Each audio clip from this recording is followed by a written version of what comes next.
Hey, what's happening, family? It's your man, Mark Black. You know what time it is. Welcome to Sucka-Free Saturday. Family, first of all, before we even get started, I hope y'all staying safe out there. I know many of you are in states where, you seeing the government and stuff like that lift the shelter in place orders. So we're going to talk a little bit about that when I get started. Offering some completely unsolicited advice as far as that goes. But I've got a word for you today. Before I go into it, though, I do want to say, first of all, thank you all to everybody who's been supporting me through this process. I recognize that you guys are having your own issues. Some of you have lost jobs, and I'm sorry to hear that. Some of you have, got family members and stuff that you're worried about and that are sick. You've got your own problems, yet you take time out, and not only your time, but your resources and things like that to support your man and Black media in general. And I personally can't thank you enough, right? I am personally grateful and thankful to have an audience that appreciates hearing good information and is willing to support that in every way. So shout out to all of you, watching or not. If you're not watching live, shout out to you when you catch this on the re-up. So without further ado, let me make my greetings. Shalom to my brother Tazaba. I see you, fam. Sister Anita's in the house. Peace. Mate and Dave, what's good, family? Brother Monty, you know what it is. Sister Shawnee ain't about to let these mugs get her down. You heard? Brother Black Man 903, you know what it is, fam. What it do? Namaste to Brother John. And so on. Remember, family, the rules. Sister Taj is in the house. Love you, sis. Welcome to the broadcast. Cool Unc is in the house. Glad to have you here, fam. So, without further ado, because we don't cater to laggards around here, let's talk a little bit about recent events. Now, we've seen some pretty strange shit go on in the last week or so, right, that we need to discuss. And we need to discuss it not from their perspective, but from ours, all right? So the first thing I want to talk about is the growth or prevalence of these protests at state capitals against the so-called lockdown, right? And fam, I'm of this strange mind that words have meaning, right? None of us have been truly locked down, right? Most people, when they think of lockdown, they're referring to quarantine. And if you have been quarantined, trust me, you know it. By the way, shout out to Jackson J. I see you, fam. Welcome to the broadcast. A quarantine is lockdown. A quarantine says you cannot move. You cannot go, right?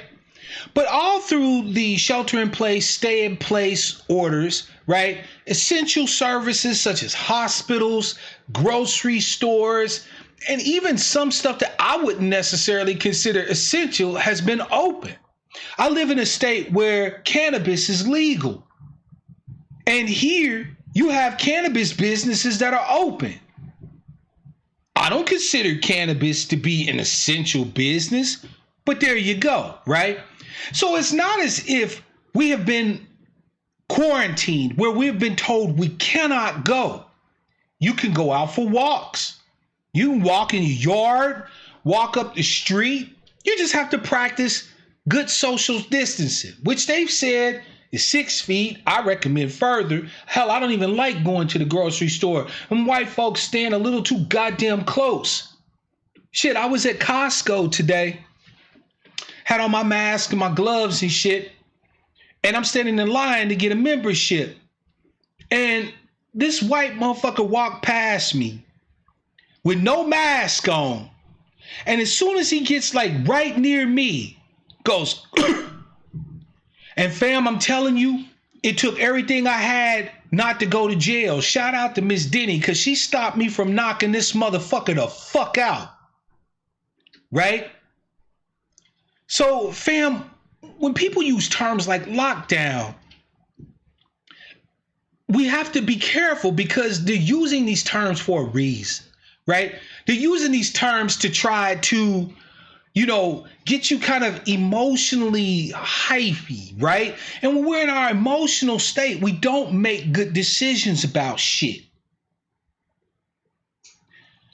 You had Donald Trump's government, by the way, pause. For all of you who have been following me for a while, you know that I've been talking about the possibility of working with Donald Trump, seeing what can happen on the Republican side of the house as far as our justice claim goes and shit like that. I've even told some of you who would consider voting for this fool to go ahead, vote for Donald Trump. I can tell you that after his handling of this crisis, that motherfucker, the only thing he could get from me, I can't say it on YouTube. I'll just say that. There's no way in hell I'm voting for this man. In a time when Americans expect leadership, guidance, support, Donald Trump and Alia have completely dropped the fucking ball. There's no equivocation. You can't defend him. There is nothing you can say to me at this point that will justify the complete lack of leadership and response from the White House and all of his sycophants. Nothing. Because believe it or not, the president is given quite a bit of power by law to be able to dictate that companies start manufacturing equipment that we need, PPE that we need, that food gets shipped from one place to another one. Take a look at it. We ran out of PPE. We ran out of ventilators. We're running out of food. After telling us at all, everybody's going to be okay. We're going to keep the trucks rolling. Food is not an issue. Bullshit. What did they think was going to happen when you have people getting sick at these meat processing plants and so on and so forth? What did you think was going to happen? What do you think is going to happen when truckers are scared to drive the trucks because they think they're going to be infected with the coronavirus?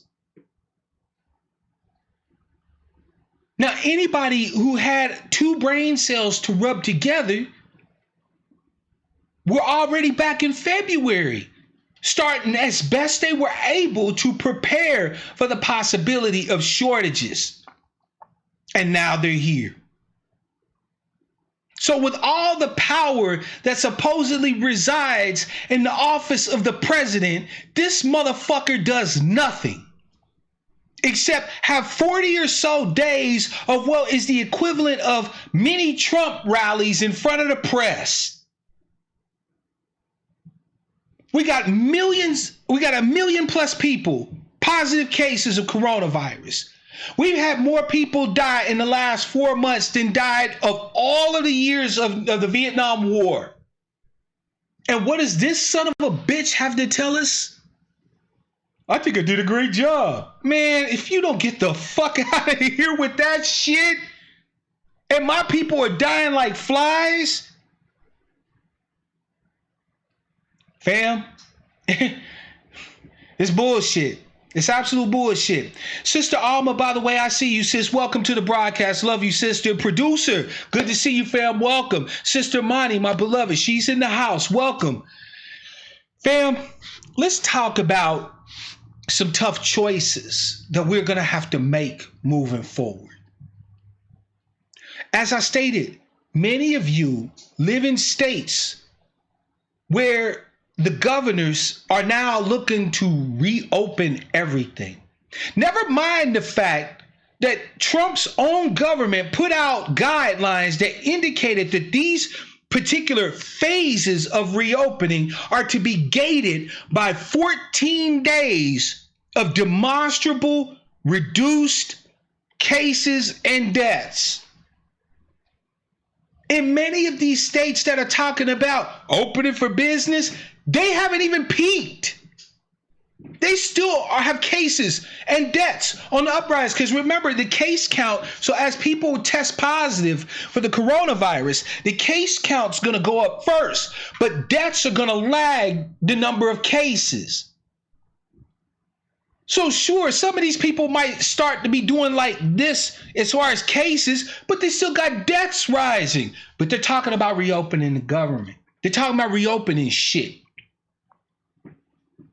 And I'm here to tell you, beloved, that you and I have some really hard fucking choices to make. I know many of you are going to essentially be forced, coerced. Welcome to capitalism, motherfuckers. Coerced into going back to work. You're going to have to go back. You're going to have to put yourself, your family, and everybody that you know in danger just to make the ends meet. And my heart bleeds for you. Because that's a choice that I know is killing you to make.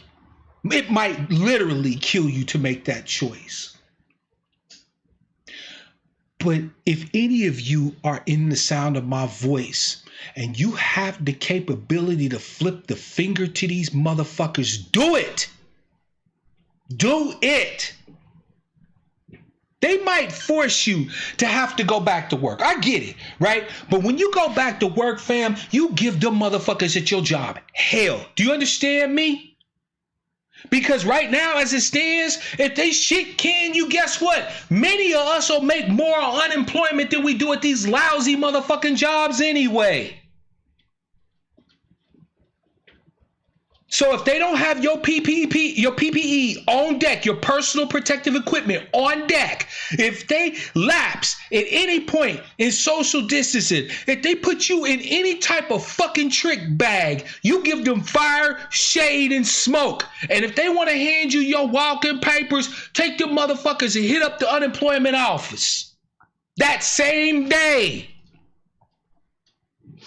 That whole waiting period or waiting week shit that normally exists under unemployment in most states, that don't apply via the CARES Act. You get your bread starting from day one. Don't let these motherfucking crackers get you caught up on some bullshit. Fam, let me tell you something. You know me. I tend to do a lot of research. Who do you think is behind these protests? Who do you think, fam, is behind these protests in Michigan, in California, in Wisconsin, and so on and so forth? What did all of our elders and our scholars tell us? They told us to follow the money. Or did you think that some bored ass housewife sitting at home with split ends and shit got the idea that says, you know what, this government should open up everything? Nope. These motherfuckers are being funded. They're being astroturfed. This isn't grassroots. Every poll taken by every reputable polling agency or group shows clear support for continued measures to fight against the coronavirus, up to and including stay-in-place orders, the heightened social distancing, and so on. Your average motherfucker kind of understands that, hey, maybe it ain't just about me, right? Like, I can get other people sick even if I don't get sick. Maybe it's a good idea to just, cool shit down for a minute. But these people are being paid by right-wing, high-level, rich-ass Republicans to go out there and make a stink. Haven't you noticed that all of the motherfucking states, for the most part, that are talking about reopening are all red states? Georgia, Florida, right? And all of the states that these protests are happening in are led by Democratic governors or Democratic governments. Michigan, California. Come on, fam. Do you really think that this whole right wing, left wing thing is that clear cut? No. No. These right wingers are being agitated. This is astroturf. This is just like what happened with the so-called Tea Party. The Tea Party wasn't really anybody to care about. As a matter of fact, they didn't even have any real issues. But what happened was they were springboarded to national notoriety through funding. They were able to pay for organization. You know, astroturf. And then you got these motherfuckers out here with guns. Fam, I'm not that nigga who will tell you, oh man, you know what would happen to black people if that was us out there? Because unfortunately, my people don't have the heart yet to even try it.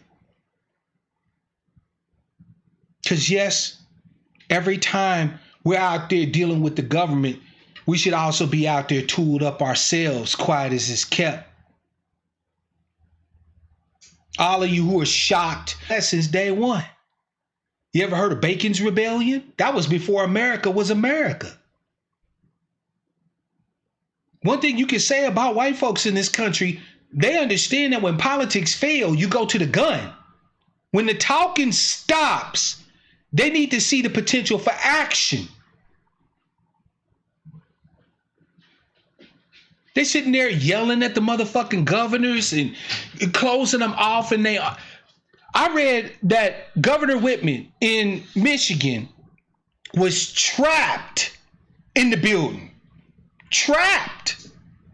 Do you know what that means, fam? That means that with all the security that she has and the power, the police power of her state, she couldn't leave. When's the last time you've heard anybody say we've done anything like that? Where we literally trapped a motherfucking politician in somewhere. Oh yeah, but see, here's the thing, fam. Black Man 903 said when we did it, they put laws in place. Good. Make them enforce them. See, here's the thing, fam. We so used to being afraid of the law, right? Americans, I've said this on my broadcast before. Our people, right? The children of the enslaved here in the United States, the descendants of slavery, ADOS. Our people are the only law-abiding citizens in the entirety of the country. When in front of many of us, you can't even talk about something that is potentially illegal. Now, I'm not saying it's actually illegal. I'm saying in front of most black folk, you can't even talk about something that sounds illegal. Y'all just saw that it's perfectly legit and legal for you to walk right into the motherfucking house, the Michigan State House, with an AR-15 at the ready position, and nobody should arrest you. Now, if and they do, you got some choices you got to make, don't you? But we got saints on our side who even helped us to figure out what those choices should be. Shout out to Saints Micah, Cosmo, and Christopher. Yeah, I said it. Because see, fam, the reason why they attack us when we do stuff like that is to try to get us to deter, right? White folks attack us to try to be a deterrent. The problem is that we need to turn around and fight them back. That's the one thing. So think of our interaction with them as a transaction. How the transaction traditionally has gone is we show up on the scene mad. They show up on the scene armed. They kick our ass. And then we run off grumbling and still mad. That's how the transaction has worked. Right? That's business as usual. Okay? What hasn't happened is we show up mad and armed. They show up armed. They attack us, and we make sure some of them motherfuckers don't go home. Because as a citizen, you have a right to defend your life. In many states, you have the right to stand your ground. If somebody's trying to make an illegal arrest on you or threatening your life, you have a right to defend your life. By the way, fam, fuck what the state is talking about. To be alive, you have to have the right to defend your life. How many of us have sat here and said, oh, well, they don't give us our rights? Fam, you only have the rights you are willing to fight, bleed, and die for. No more, no less. No more and no less. In the future, when this shit starts to settle a bit, there has to be a reckoning for what we faced going through the era of the Rona. There has to be a reckoning. There has to be a clear, definitive, final, cold, calculated response from the children of the slaves here in the United States.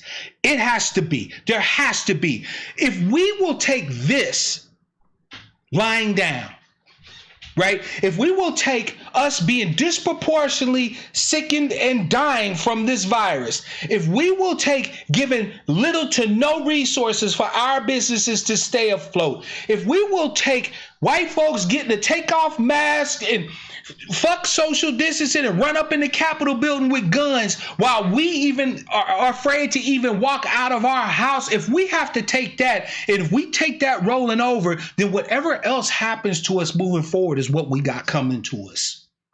You heard it here first. I'm not talking about no revolution. This is our country.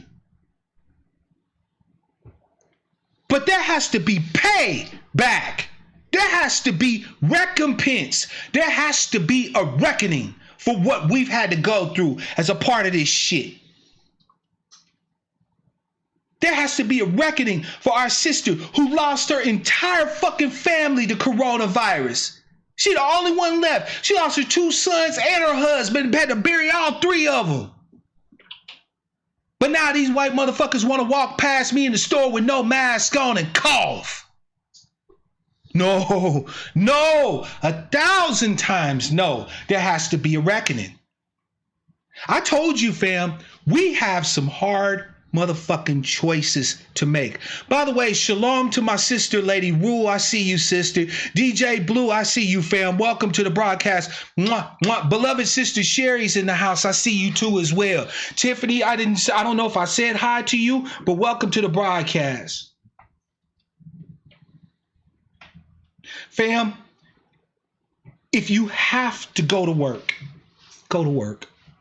Please be safe. Give your motherfucking bosses and all of them all of it. Give them all of it. If your PPE ain't on deck, your motherfucking social distancing and protection ain't on deck, light they asses up. And I mean that shit. But if you are not at work, let me ask you a question. What if they held an economy and nobody showed up? Right? Fam, what if they reopened, but you didn't?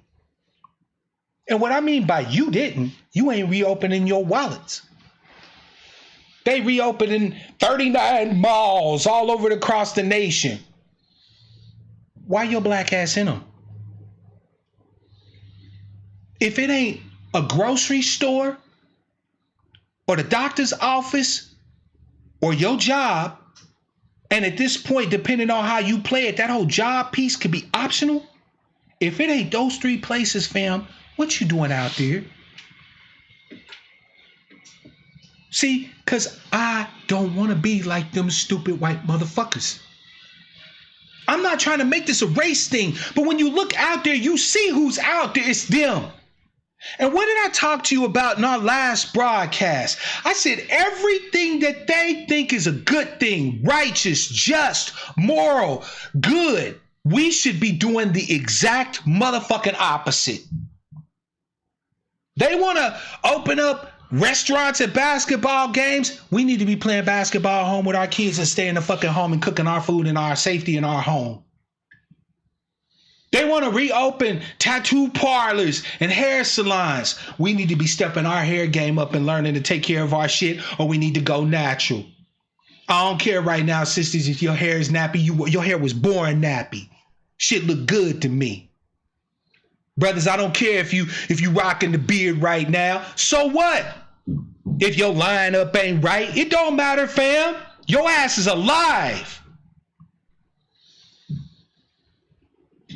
They can open up the economy, fam, but they can't force your black ass to participate in it. You want to talk about power. You want to talk about showing these motherfuckers what's good. That's how you show them. Let them open up everything. And let them go out there with their cameras. And let them not see one face that look like us out there. By all our gods, holy, and by all of them, known and unknown. All right? They shouldn't see us. They should not see us at all. Not one. I don't care if they got a 2-for-1 sale going on at motherfucking Foot Locker for them new J's you've been fiending for. Give them up. Them shoes ain't worth your life. They not worth your family life.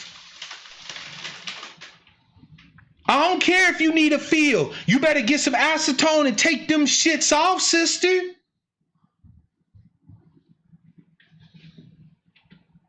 Them nail salons don't need to be seeing you right now.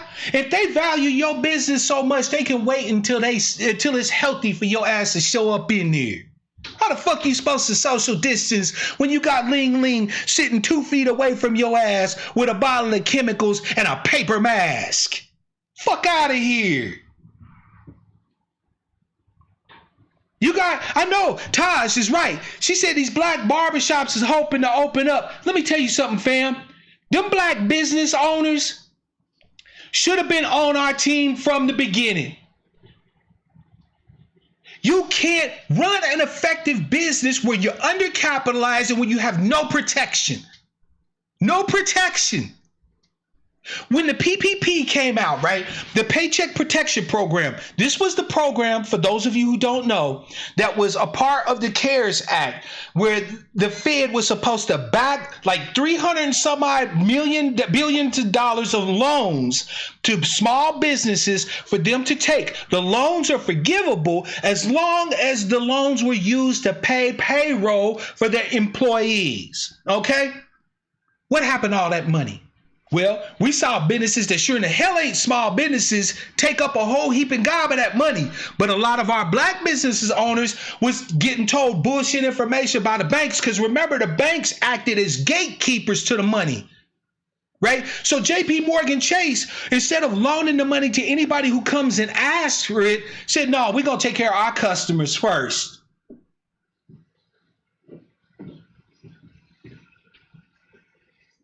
So that black businessman who went into JP Morgan Chase because he heard that's where you go to get the loans wasn't hearing shit.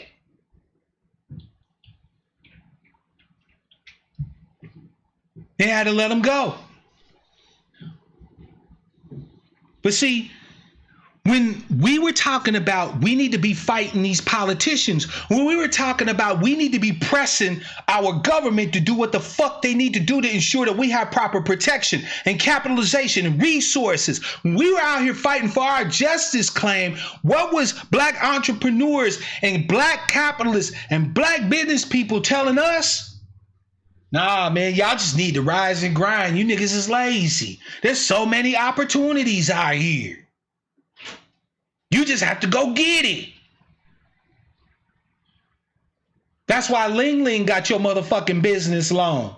That's why Jose and Guadalupe got your business loan. They able to keep their little businesses open, but you not. Because we couldn't even get the so-called black carcasses to even speak our name until recently. We were told stop begging the government. Stop asking for handouts as if they don't owe us. So now that those black businesses, you know, the guy who sits there and talks about how if he made it, you can make it too, driving by in his brand new BMW, he's leasing it. Going to his condo, he leasing it. Let that motherfucker eat cake. You're not obligated to support that. And you shouldn't feel like you obligated to support that. What, your money belong to black businesses just because they black? Fuck no. Nobody else come to any other ethnic group like that. Latinos might frequent Latino businesses, but they don't feel like if they go shop at a white business that it's somehow, betraying the race. You an American, you have a right to shop wherever the fuck you want. And fam, I'm sick up to here. I'm sick nigh unto death of these punk ass black celebrities. I'm sick of Puff Daddy. I'm sick of T.I. I'm sick of all these bitches.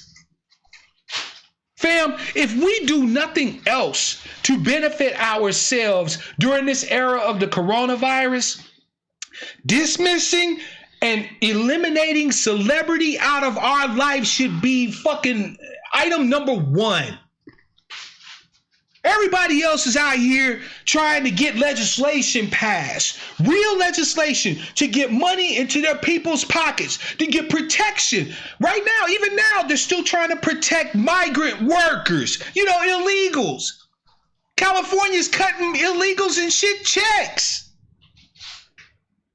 What we got Puff Daddy and the rest of them doing, they meditating.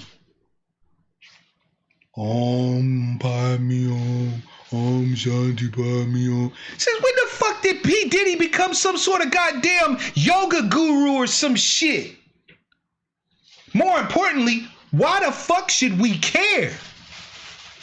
I don't need meditation. What I need is to be able to have enough access to resources so when I go in there and open up my motherfucking refrigerator, it just so happens that there's food in there rather than cobwebs. What I need right now is legislation, assistance, help, aid, resources given to me and my people so when we turn on the light switches, they work.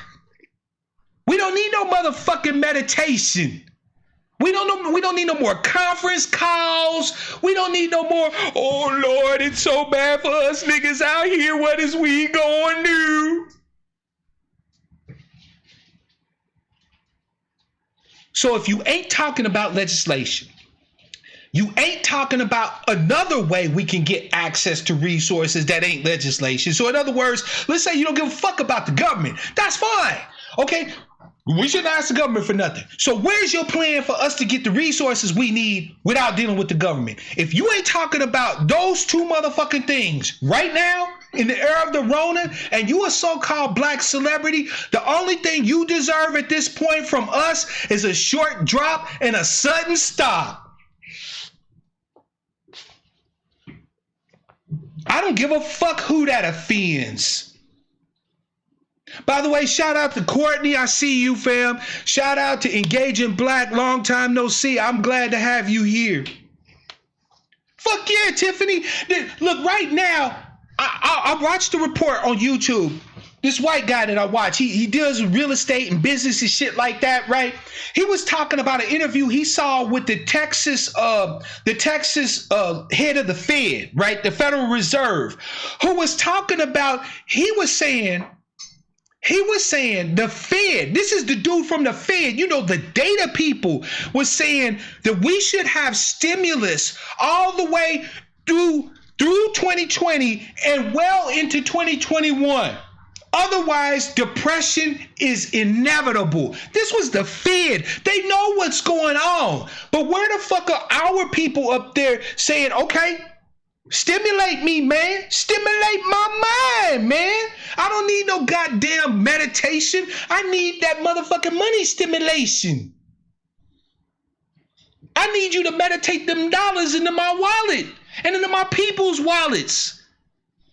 Or our Cash App, or our Venmos, or our bank accounts. I don't give a fuck how you get it to us. I don't care how you get here, just get here if you can. You feel me? But nah, we got black celebrity out here doing motherfucking concerts and motherfucking challenges on TikTok and shit. Meditate with Puffy. I even saw some fam. Oh my God. Okay. This is when you know that niggas is doing way too much. There was some sort of beef going on between like these two old school rappers or something like that. I think rappers or R&B singers or something like that. Somebody had the nerve to say, wow, during the coronavirus with everybody locked down, niggas would pay for pay-per-view to watch these two battle. I wish you, fam, I love you, but I wish your ass would. I wish when we looking at food shortages, when we looking at 20% unemployment in the next couple of months, I wish you would consider doing some fucking pay-per-view show trying to kiss the ass of these damn millionaire entertainers. Please.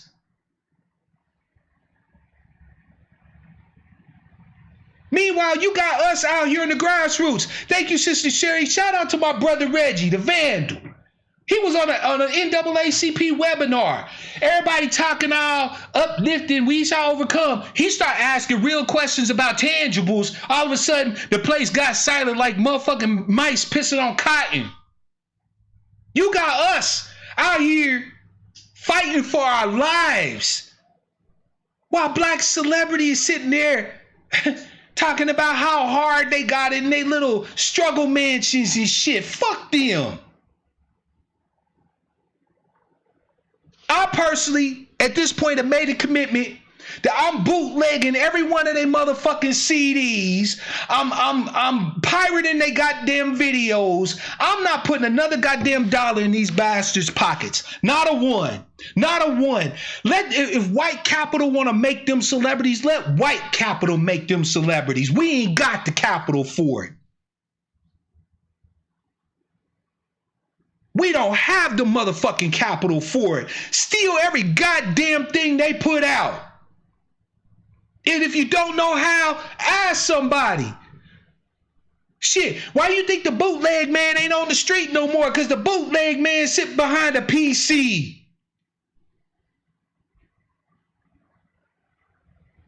I'm not paying for it. Not near album, not near. Look, the last thing I paid for that supported a black face, I bought Dr. Darity's From Here to Equality. I paid for the hardcover version of that book, and it was my honor to do so, because this man has been putting his life's work behind making sure that we get our motherfucking due. The book is chock full of facts that make it inescapable, undeniable what needs to happen to make us whole. That's the last thing I done put some motherfucking money on. But all the rest of these black celebrities, these basketball players, these motherfucking, shit. Fam, let me tell you something. Rona's changed my life. I got on a Kansas City Chiefs shirt. Do you know I didn't even follow the motherfucking draft? I ain't even interested in football. I know you would think that I would have boycotted the NFL a long time ago, but I'm like, a nigga gotta have some fun. Nope. Coronavirus taught me, fuck your fun, nigga. Your people need help. And is the Kansas City Chiefs putting money in your people's pocket? Are they out there advocating for your people to get help when they being disproportionately affected by this virus? Nope. Fuck them. They don't get shit from me. I don't even care. I don't even want to see a football game, fam. This is not to say I can't have fun. I'm sitting here on my broadcast with my fellow black sheep, having fun like a motherfucker. And guess what? We ain't putting no money in nobody's pocket.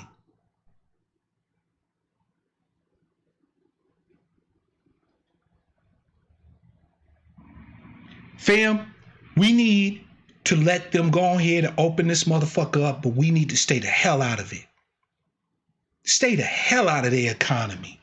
And, from now on, I don't even consider it my economy. It's not mine. It never has benefited me or mine. So how the fuck is it mine? Why do we sit here and claim ownership of something that don't belong to us? The economy ain't never done shit for black people except keep us locked out. Like in the words of our sister Yvette, keep us as a contagion to actual wealth. So fuck their economy, fuck their businesses, fuck their jobs, fuck all of them. Open everything up you want. If any of my people within the sound of my voice, stay the hell out of there. Don't take your black ass to the mall. I don't care how long it's been since you had a new pair of shoes. Fam, you can wait a little longer. Then when you get to the time you thought you could wait for, you might find that your ass can wait just a little longer. Sister, I know you've been wanting to get your hair did, but you can wait a little longer. So guess what? By the time you get to the point where you thought you could wait, maybe you might get used to doing your hair. You might like the way the texture feel when you wake up in the morning. You just throw a fork in that shit and get up and kick, and get up and go. All that money you were spending at Sephora and Mac and all that shit. You might find that, hey, I kind of like my face just the way it is. Thank you, Vanessa. Welcome to the herd. We appreciate you.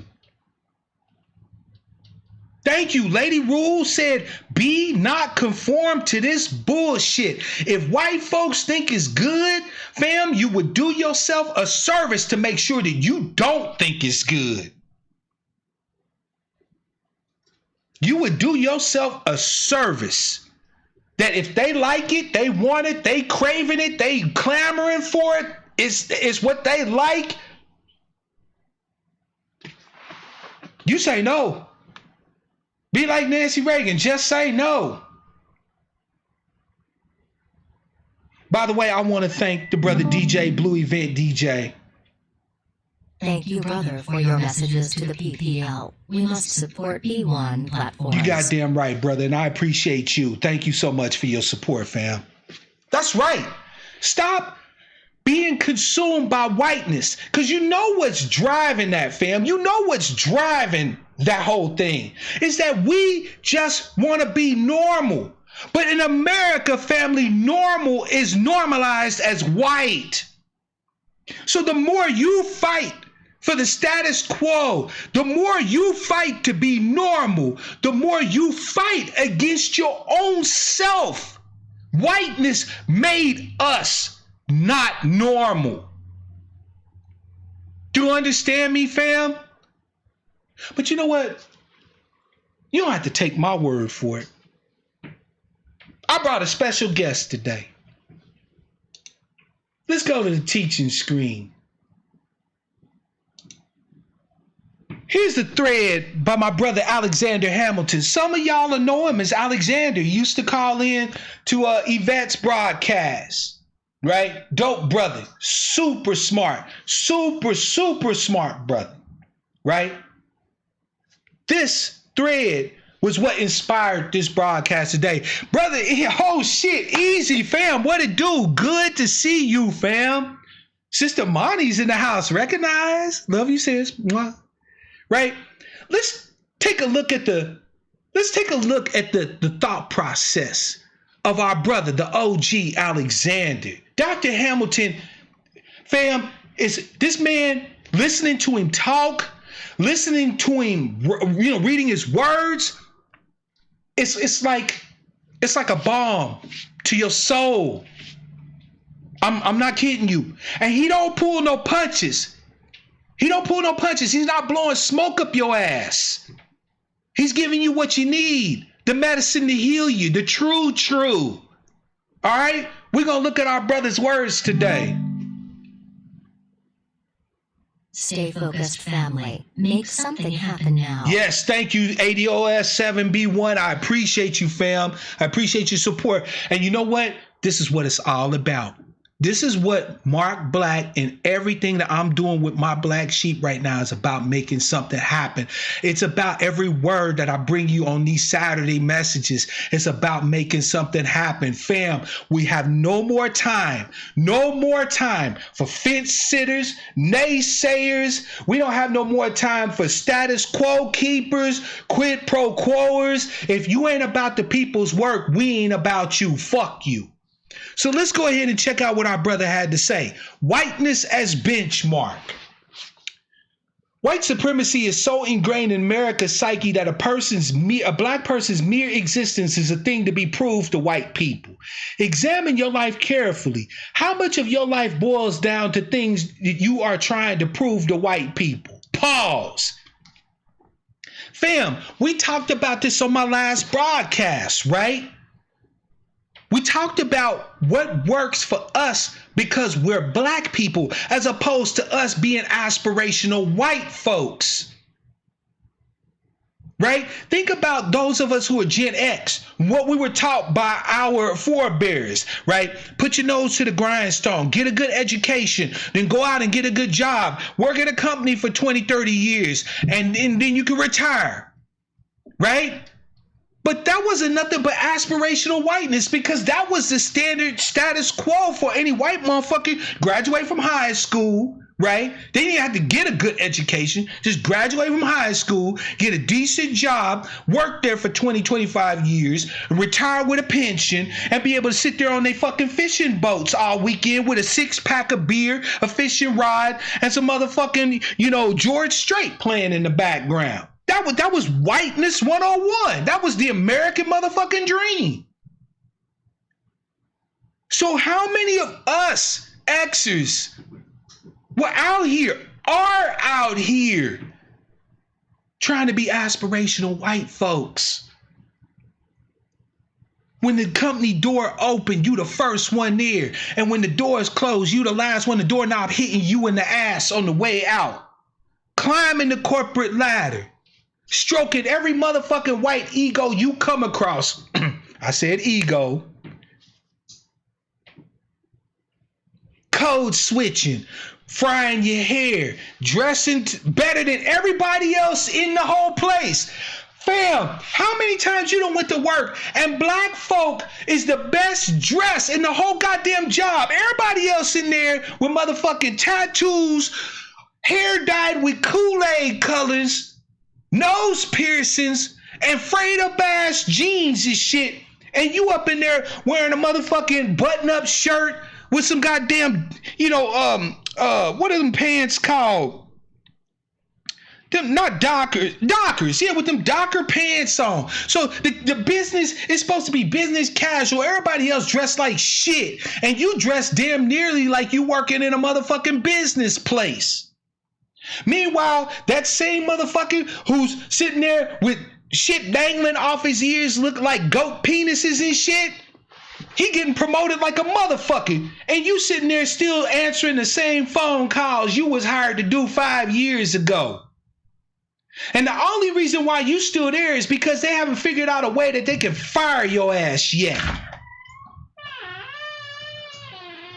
Let's continue. Brother said, I once heard a well-schooled, not educated black person argue black people can do just as well on standardized tests as white people if they work hard. Never mind, these tests were not written by us and employs white metrics for measuring black intellect. Fam, let me share something with you. I don't talk about it often because for me it's rather embarrassing. But I, technically speaking, am classified as a genius. I had my IQ tested shortly before I went to school as a kindergartner, and my IQ was 161. I could have joined Mensa, if that means any fucking thing, right? Now, here's the thing to note. The only thing that made my IQ so high is that I was very curious, I read early on, and I had great comprehension and retention of the things that I studied.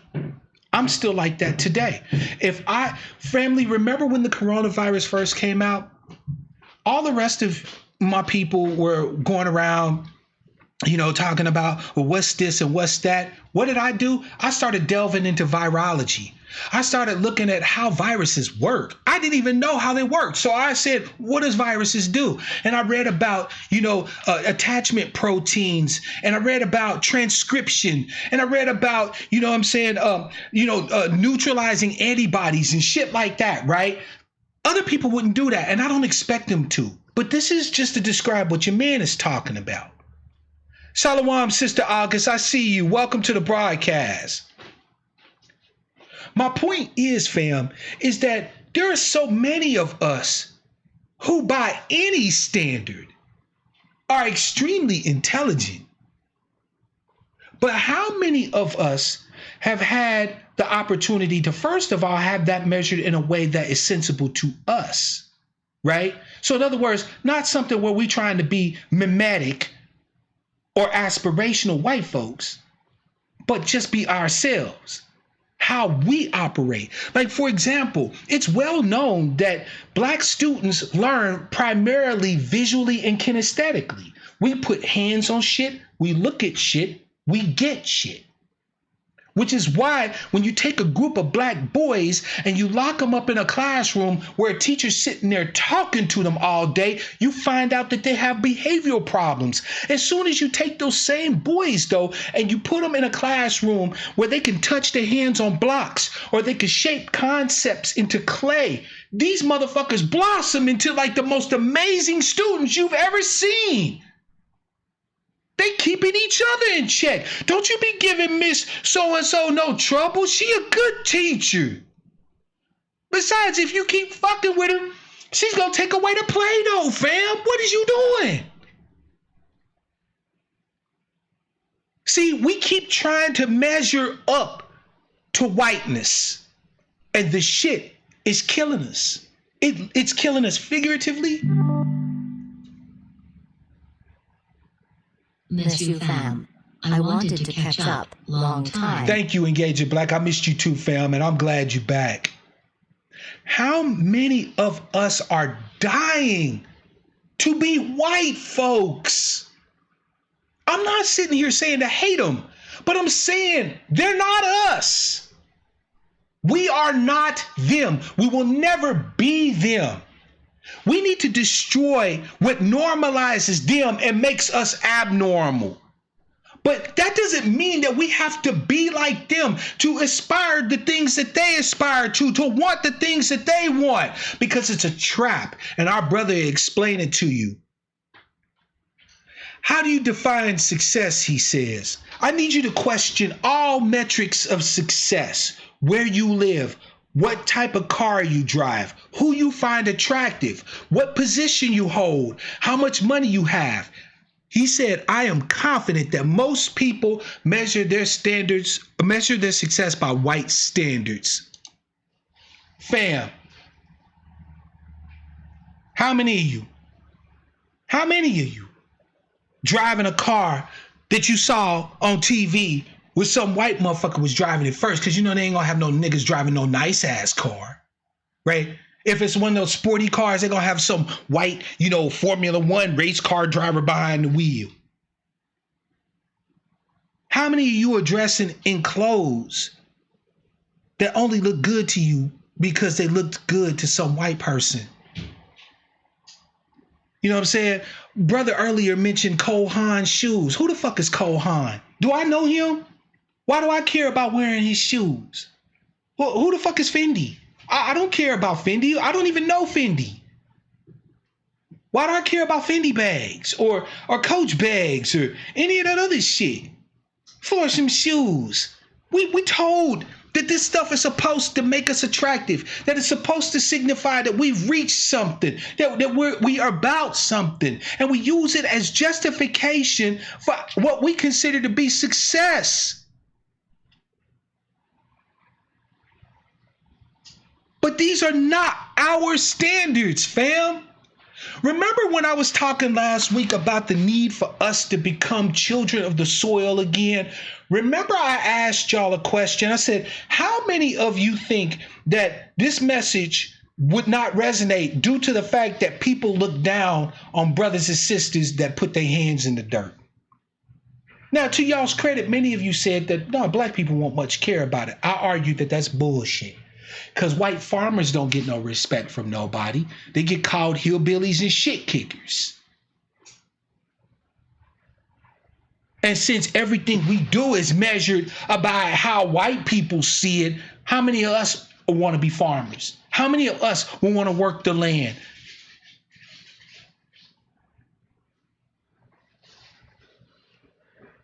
Let's continue.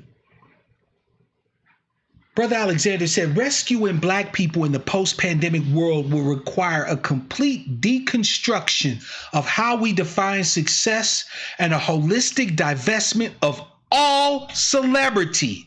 Black celebrity is window dressing, and white celebrity is the benchmark whiteness sets for black success.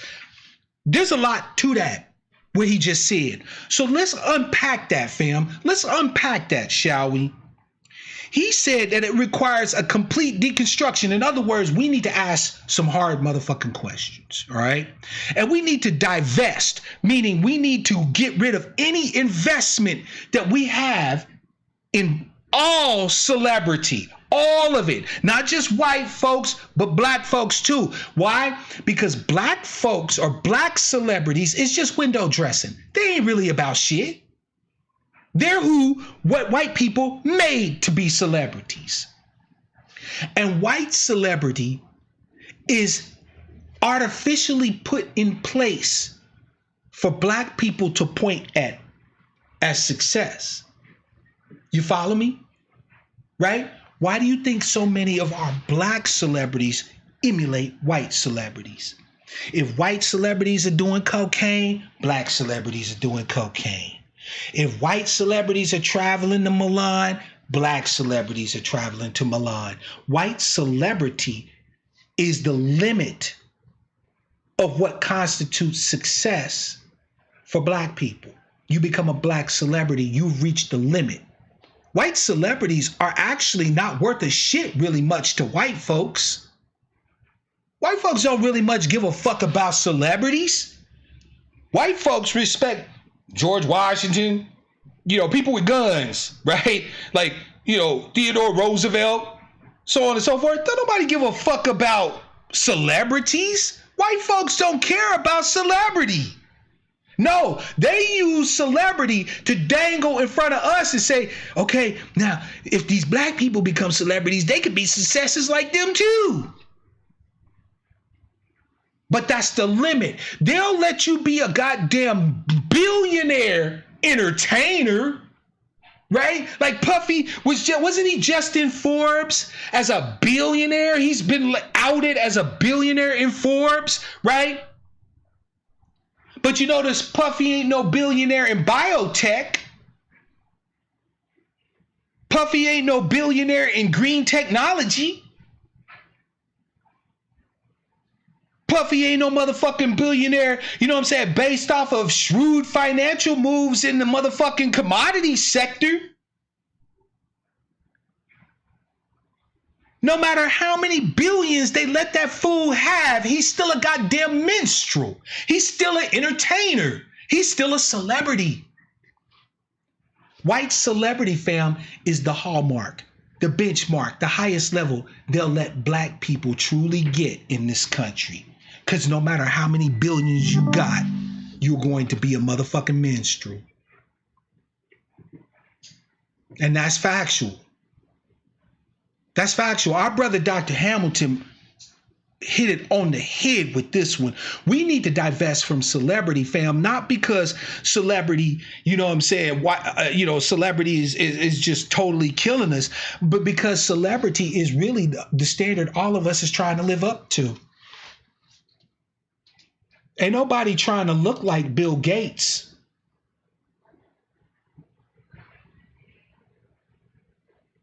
But everybody trying to look like Hugh Jackman or live like Madonna. Ain't nobody trying to live necessarily in no one room thought shack like motherfucking Steve Jobs did. But everybody trying to live like, famous housewives in Atlanta and so on and so forth. White celebrity is the limit of black success in the United States of America. That's why we need to divest from all celebrity. Fuck elevating these bastards. Fuck elevating these bastards. White celebrities, Latino celebrities, Asian celebrities, black ones, none of them. Because all that does is show you, if you adhere to the standard, what the limits of your growth is ever going to be. Oprah, billionaire, a damn minstrel. Puffy, a billionaire, a damn minstrel. Beyonce and motherfucking Jay-Z, billionaires, minstrels. Do I need to go on? If you make any degree, if white folks let you have any degree of success, they will let you have it to the full as long as you remain a goddamn entertainer, a celebrity. Anytime you become something of substance, they're going to find a way to shut you down. Let's continue. Black people measure their value based on standards set by white people. Everything white people have, we want. We fail to realize that this flawed thinking is the last frontier of our enslavement. Slave masters don't need shackles when they possess everything you desire. Fam, do I need to say it any louder? Do I need to shout this out for the people in the goddamn back seats? They don't need to actively work to keep us oppressed as long as everything they have we want.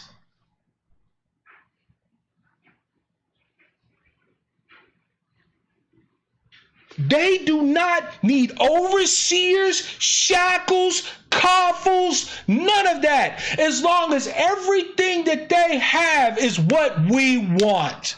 We will willingly enslave ourselves. Don't believe me? Carter G. Woodson said the same thing. He said, if you teach a man that everything about him is inferior, you don't even have to enslave that man. You don't have to do anything to oppress that man. He will find a way to oppress himself. If you tell him that he can't come in through the front door, he will go in the back door on his own.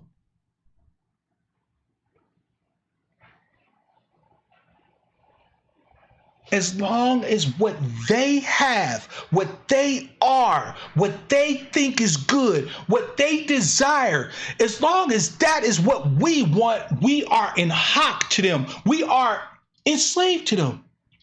It's as simple as that. Or did you think that the chains came off in 1865? How do you think they've continued? That's right, Monty. If there isn't a motherfucking back door, he'll make one. How many of us, how many generations trying to chase normalness, trying to chase whiteness, have we made back door after back door after back door to go into? Instead of just saying, you know what, fuck them. Fuck them in their house. I don't want they shit. I don't want their cars. I don't want their motherfucking jobs. I don't want their motherfucking accolades. I don't want nothing from them. I want what they owe me, and I want them to leave me the hell alone. That's liberation. That's freedom. Let's continue. Brother Alexander said, black people love slavery but hate freedom. Freedom is an imposter black people treat with suspicion. Slavery is the comforter black people have always known and trusted. It's hard to imagine a world without masses whip, the white gaze, and eternal suspicion by police. Them some harsh ass words, but they truer than a motherfucker. If you tell black people today that we can have the life of our dreams, but all we have to do is stop trying to aspire to whatever white folks want, there are niggas who will literally fight you. They will literally step up, put up dukes, and start swinging on you. I kid you not. Just like Yeshua came to Peter on the boat, he said, hey, come with me and I'll make you fishers of men, right? We can walk up to our people and say, come with me and I'll make you free. We can get out from under them. We don't have to live like them. We don't have to dress like them. We don't have to talk like them. We don't have to walk like them. We don't have to think like them. We don't have to be nothing like them. Niggas, you crazy? What you do? You hate white people. Nah, fam, I just love my people. I just love black people. I don't have to hate white people. I'm not them. I'm never gonna be them. See, a lot of you still hope. Don't worry, our brother addresses that. Let's continue here. He said, we are used to finishing last. We are used to eating crumbs off the floor that fall from white folks' tables. We are used to waiting on white folks at white tables. We can't imagine life outside of what white people permit us to have. We can't imagine life without whiteness. And that's factual, fam. You start talking to black folk, our people, our tribe. Shout out to my man Double C's, by the way. I see you, fam. You start talking to our people about what a life looks like without the strictures of whiteness upon us, where we don't give a fuck about their rules, what they find acceptable, what they find respectable, what they find likable. They lose their minds, fam. These are black folk that are so inured. They can't hear you. They can't hear you when you talk about building a world that doesn't include white standards of living, white ways of thinking, white ways of being. They don't hear you when you talk about gifting each other rather than making trade. You know, we need to barter and trade with each other. When I said no, we need to be giving shit to each other. The niggas who think about standards of whiteness couldn't understand what I was saying, even though in our lives as black people, we've always been gifting each other anyway. We've always been helping each other out, gifting each other. We wasn't up there saying, okay, now nigga, I'm gonna need you. That ain't how it went down. I give to you, you give to me. Reciprocity. Right? We've always been operating this way, but white folks tell us you can't build an economy on that. What do you mean giving each other everything and working to benefit each other? That shit sound like communism. I don't give a fuck what it sound like. It's what my people been doing. It's what we comfortable with. It's us. I don't care if it don't appeal to you. I don't care if you don't like it. That's what I'm talking about. We have gotten so inured, we can't imagine what living black life is like without the imprimatur of whiteness, without their say-so. Oh, man, we can't go up in them buildings with guns like them crackers do. They'll kill us. I say make them. If you really believe that's the case, try them out.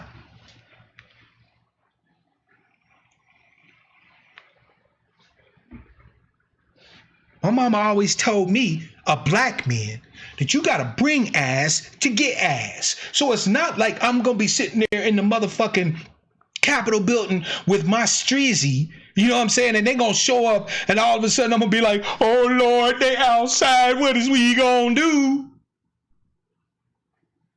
They don't start none, it won't be none. I have a right to peaceably assemble and I will defend that right with my Second Amendment right to bear arms.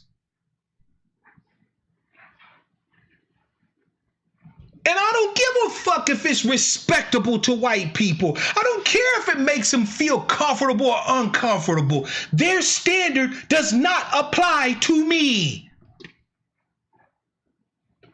And it should not apply to you.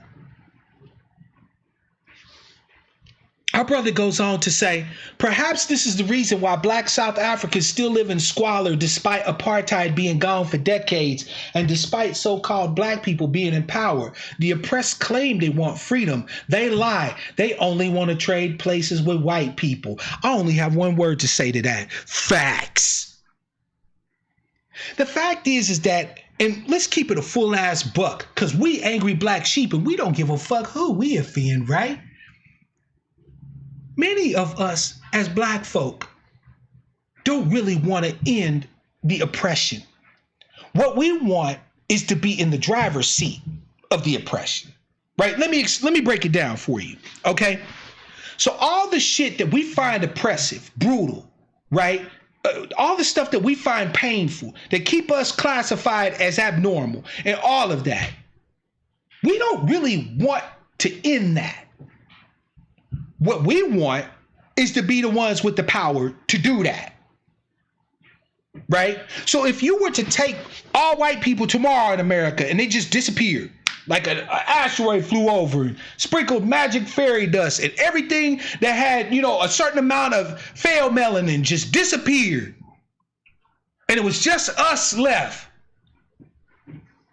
there's a lot of black people that will become worse oppressors of you than white folks have been. They've been aspiring for decades. They've been aspiring for decades to become whites. And woe betide you, and woe betide me, woe betide us, should they ever get the motherfucking chance. That's why in South Africa, even though the black South Africans, the Bantu, the Xhosa, even though they far outnumber them white motherfuckers, even though they could have dictated terms all across the board and said, oh, okay, well, we can't get our wealth back, we can't get our land back, we can't get our shit back. Well, you motherfuckers don't have a government. And if you don't like it, we'll burn this whole motherfucker down and start over. We started off raising cows and herding cows. We can go back to that. Now, what you white motherfuckers want to do? But you see, you got to understand that the people that were in charge of the people, they didn't want to do that. What they wanted was to be the white people. That's why Nelson Mandela didn't really change anything. That's why Mbeki really hasn't changed anything. That's why you got people like the Commander-in-Chief Julius Malema out there fighting basically a losing battle, organizing the people under the EFF because the government won't fucking do it. They just want to be white folks. They want to prance around in nice fucking suits, Brooks Brothers suits, and sit in high-level meetings and shit. That's what happens when whiteness is the normal. You're not looking to get rid of it. You're looking to become it. And woe betide your people the day you become white. Look at Zimbabwe, right? Mugabe. Black Zimbabweans outnumber white Zimbabweans by an ungodly amount. Yet when you go into a motherfucking Zimbabwe court, you see a bunch of motherfucking dark as midnight judges sitting up there in black robes with motherfucking blonde sheepskins on their goddamn heads. What? Oh, what is this? Where's my people to judge me for whatever I did fucking wrong? Not you motherfucking brainwashed Negro peons whose whole life's dream is to be like the white folks that you claim we need to be fighting against on your behalf.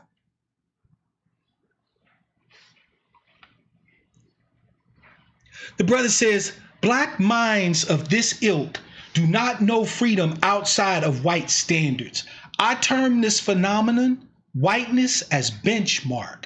The truth of the matter is, most black people hate being black, and I do not blame them. Who in the hell would voluntarily sign up for this shit? He goes on to say, who wants to be enslaved?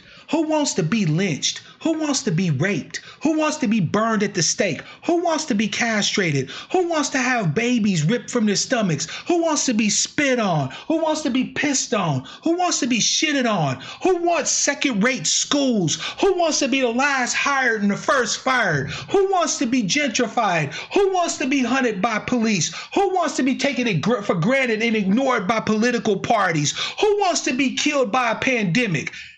I need you to be honest here. Fam, listen to what the brother's saying. A lot of the problem comes in the fact that whiteness has made us being black abnormal. And thus we face all this shit. And we really don't want this. We really don't want to live like this. We don't want to see another Tamir. We don't want to see another Sister Ayana, right? We don't want to see our brothers and sisters getting sick with the motherfucking coronavirus in prison after prison. We don't want to see what's happening in Parchment. We don't want to see what's happening in Atlanta, in Detroit, in Flint. We don't want to keep sending our babies to motherfucking second and third rate ass schools. We don't want to be sitting there saying, oh shit, man, they laying motherfuckers off. I know I'm next. We don't want no more of that. And we need to be honest about that. We don't want to be black, not black how it is under whiteness.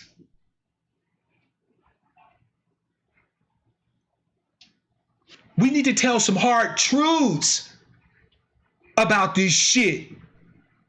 Nobody would sign up for this. Our brother goes on to say, if you were standing on an assembly line waiting to be birthed into this world, and there was a menu that allowed you to choose your race among other characteristics, and you had full knowledge of what race meant in this world, how many of you would choose to be black? Fam, I'm man enough to tell you I wouldn't choose this shit. I'm in it. I'm going to make the best of it. Matter of fact, I'm going to do more to make the best of it. I'm going to fight to make it better than what it is. But I would never have chosen this. I would not have chose this for my ancestors. I would not have chose this for me. Knowing that I could come here and be anything other than this. Everybody would be white, fam. If they came up with a pill tomorrow that would change your phenotype to basically white folks, and there was no side effects that they knew about, the lines at the motherfucking pharmacies in black neighborhoods would be around the corner. You know it and I know it. Stakes is high. I love being black. Don't get me wrong, fam. But what I'm saying is I am sick nigh unto death of the abnormalness that blackness has been made to be up under whiteness. Right? Like Sister August said, who wants to see our babies molested and targeted by teachers and shit? Sexed up. Or even worse, made into behavioral problems and shit so that later on they can lock them up in goddamn jails. You wouldn't choose this. Brother Hamilton goes on and says, or better yet, how many of you would consciously choose for your children to be born black? Fuck that. Give me white all day. No reasonable, honest person would sign up for blackness. The Mormons was right. Black people are cursed, and white Jesus will not change that one iota. Fam, I know that it sounds like the brother is saying, oh, but you got to understand the deeper meaning of what he's saying. Blackness as it is currently defined under whiteness cannot be anything but a curse. Why do you think I respect my Hebrew brothers and sisters so much? Because at least they got enough fucking balls to admit that having this in this society, in this place, scattered to the four winds by the Most High is a fucking curse. We need to stop trying to make mincemeat of this shit. We need to feed it straight.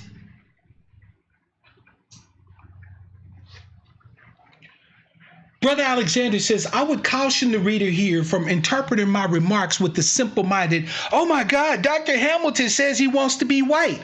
Wrong answer. I'm simply saying I want to be normal. And that's all whiteness is, normalcy. White people made black people abnormal. Facts. That's all, fam. I respect, I love you, I cherish your desire to have a life that's just fucking normal. You are not crazed. You're not wrong to want to just have a normal ass life. The only problem with you wanting to have a normal ass life is that unfortunately, a normal ass life in this country is constituted under whiteness. And remember, fam, We are bound by chains to them as long as they have exactly what it is that we desire. As long as they have what it is that we aspire to, what we want. We are forever enslaved regardless of how many shackles, regardless of how many coffles. They don't need any of that. That's what the brother is saying. It's all right for you to desire to have a normal life, but the only way we're going to get it as Black people is if we define what normality is by our standards for our tribe only. Any standard that looks to them will never benefit us. Are you following me, fam? Is the Tumblr starting to click from the shit that I've been talking about the last few weeks? Is it starting to kind of sink in, fam? Pop a one in the chat if you're starting to kind of get where I've been going with this thing. It is all right, desirous for us to have lives that have meaning, that have value, that are beautiful, that taste good, feel good, smell good, all of that. But it has to be by a standard that isn't constituted by whiteness. Because as long as whiteness has it, we're bound to them. As long as they have it, we're bound to them. We are enchained. We are slaves. And my ancestors fought their asses off so we wouldn't continue to be enslaved. Stand by, people. I'll be right back.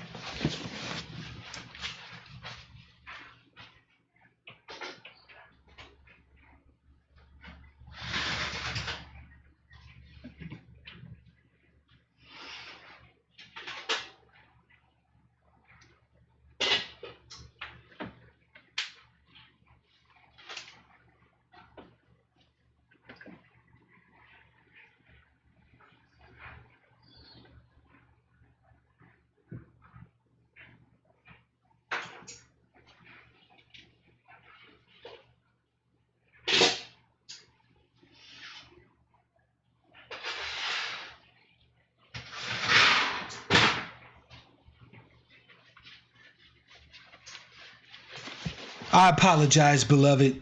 I went, as I stated, to Costco earlier today. I picked up a bunch of fryer chickens, whole chickens, but I'm running out of room in my refrigerator because I've been stocking up on food. So what I did was I roasted them all. I have a vacuum sealer. So what I'm going to do is when they cool, I'm going to debone all the chicken and vacuum seal it in packs so I can be able to put it in the little freezer that I have. So I appreciate your patience with me as I took care of that.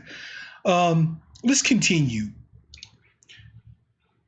Dr. Hamilton says, readers would do well to throw hope out of the window when reading my work. The state of Black people on American soil is not one of hope, but of hopelessness. Any politician or preacher selling Black people hope is like a pimp offering hoes a 401k. Nah, bitch, suck more dick. Whenever somebody comes to you and say, we shall overcome, let's be hopeful, fuck all that. It's a game. It's a gimmick.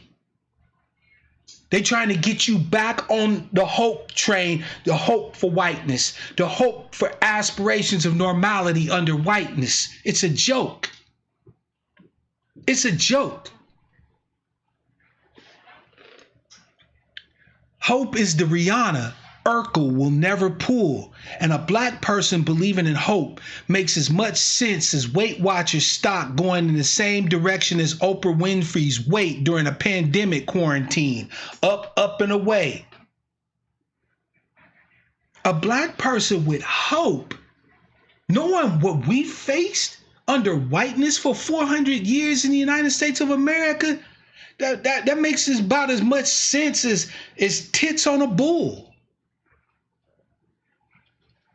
Shani said, just because they have the so-called power doesn't mean they're actually powerful. Power is an honor system. If you think about it, you're absolutely right. As a matter of fact, I would argue, Shani, that how much power do we give them? How much power of ourselves? How much grist for the meal? Generations of power we've been giving them, trying to be them. Right? When you become a disciple to somebody, You willingly accept their authority because you've been convinced somehow that they are authoritative, right? When Jesus was able to gather up his disciples, he had demonstrated his mastery to them.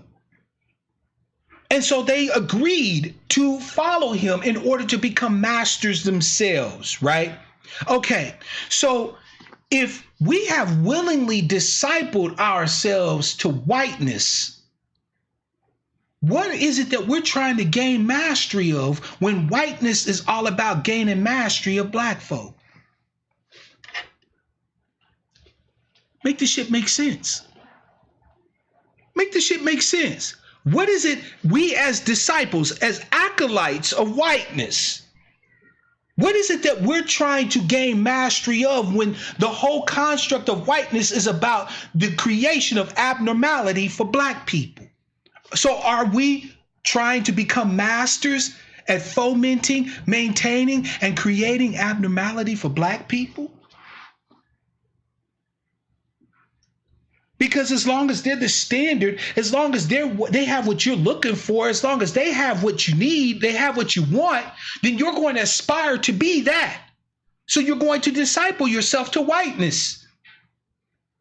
But what's the end game? What's the end goal? See, when we start breaking this down, when we start asking these hard questions like Dr. Alexander is pushing us to do, right? We start understanding that a lot of the pathology, right? A lot of the stuff that we see as negative amongst our people is primarily a symptom of us attempting to master whiteness. Because whiteness's whole mastery is increasing, maintaining, sustaining the abnormality of blackness.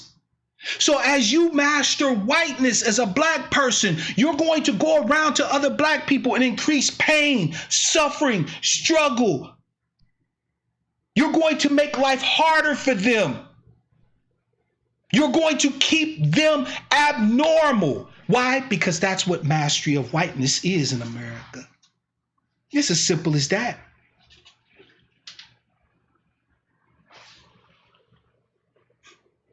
My man said, meanwhile, my grandma trying to get a refund on that Cash App tied to Creflo Dollar because her mortgage due, and my cousin caught corona at a nursing home house party after dancing with some old lady who coughed on him. They as dumb as the Confederate nigga in this picture, unquote. Shout out to Dr. Alexander Hamilton. Brother, I appreciate having you as my guest today. And I wish you knew about my broadcast. I would love for you to call in and drop a word on us. Because, fam, hearing it from me is one thing. But hearing it from other brothers, too, that you know have been putting in the mental work. Fam, we got to let our aspirations for whiteness go. We can be here in America. We can be American, but we cannot be Americanists. We are not them. I have no desire to take over anybody's land and crush the natives and this, that, and the third. Fuck all that. I don't want to be white.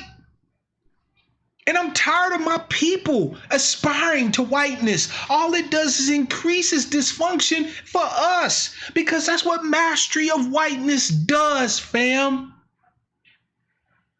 That's what mastery of whiteness does, is it makes blackness abnormal. If you're willing to undisciple yourself from whiteness, if you're willing to start looking at every damn thing you hold holy, sacred, righteous, good, and true to see whether or not they hold it too, do that. But you have to do the work. I can't do it for you. I can help. Every broadcast I do is an attempt to help us understand better what is us, our tribe. Fam, at this point, I could give less than a damn about anybody else's tribe. The brother's Twitter handle, his Twitter handle is Dr. Alex Hamilton. So at Dr. Alex Hamilton, I'll pop it in the chat.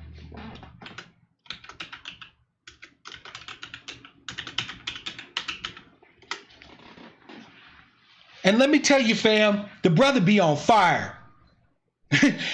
Y'all thought Alexander was dope when he was calling into the show, fam. Y'all don't know. Y'all don't know. Dr. Hamilton goes in on Twitter. By the way, if you're not following your man on Twitter, you're fucking up. Fam, I'm gonna open up the lines for you because I want to hear from y'all.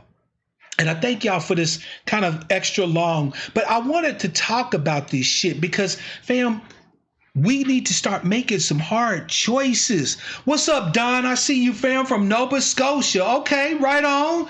Up a Canadian up in the north, right? Fam, we need to start asking these hard questions and we need to start giving hard answers. Do you understand? We need to start giving hard answers. Meaning that if it's good enough for them to walk up in a building with guns, it's good enough for me and mine. And let the chips fall where they may. If we do it right, they only have to come at us once. See, remember the transaction? We come in there mad. They come in there armed. They beat our ass and we leave mad. We need to change that interaction. And you can say, oh, Brother Black, you calling for violence. You just trying to be respectable to white folks. That's all it is. Because that's what the white folks will say. These niggas are up in here in our state house with guns. They're fomenting violence against the government. Funny how everybody wants no violence against the government if we do it. I called the protesters up in Michigan treasonous. You know what a white man told me? He slapped my ass back to reality. He said in his tweet, he said, it's only treason if you lose. All I could do was say agreed. See, that's why I told you, fam, ain't no secrets under whiteism. They tell you everything. They ain't no secrets. They'll tell you to your face, nigga. They will tell you to your face. There's no secrets. They ain't master planners with 200-year plans and shit. This shit is all out in the open. They will tell you. It's only treason if you lose. You goddamn right. Carry on, white man.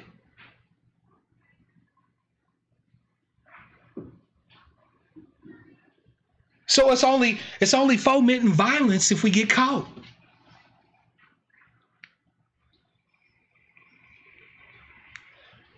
Bunch of law-abiding ass Negroes, man. God help us all. Shit. Y'all know what it is. 425-296-1980 is the number. I can take one call at a time. So please be mindful. I don't want to hang up on you, right? So first come, first serve. I want to hear from you, fam. What do you think about what the brother's talking about today? The title of the broadcast was Naked Say What? I'm certain throughout some of this broadcast, y'all was like, what is this nigga talking about? Get at me. Right? If you didn't understand what this broadcast was about today, if the message don't resonate, I need to know. We gotta be prepared for a reckoning. This has to happen. We have to bring a reckoning to America for what they've allowed to happen to us during the era of the Rona. If we don't, we deserve whatever the fuck we got coming to us after this shit is all done. That has to be done. Now, we can have discussions about what that reckoning looks like.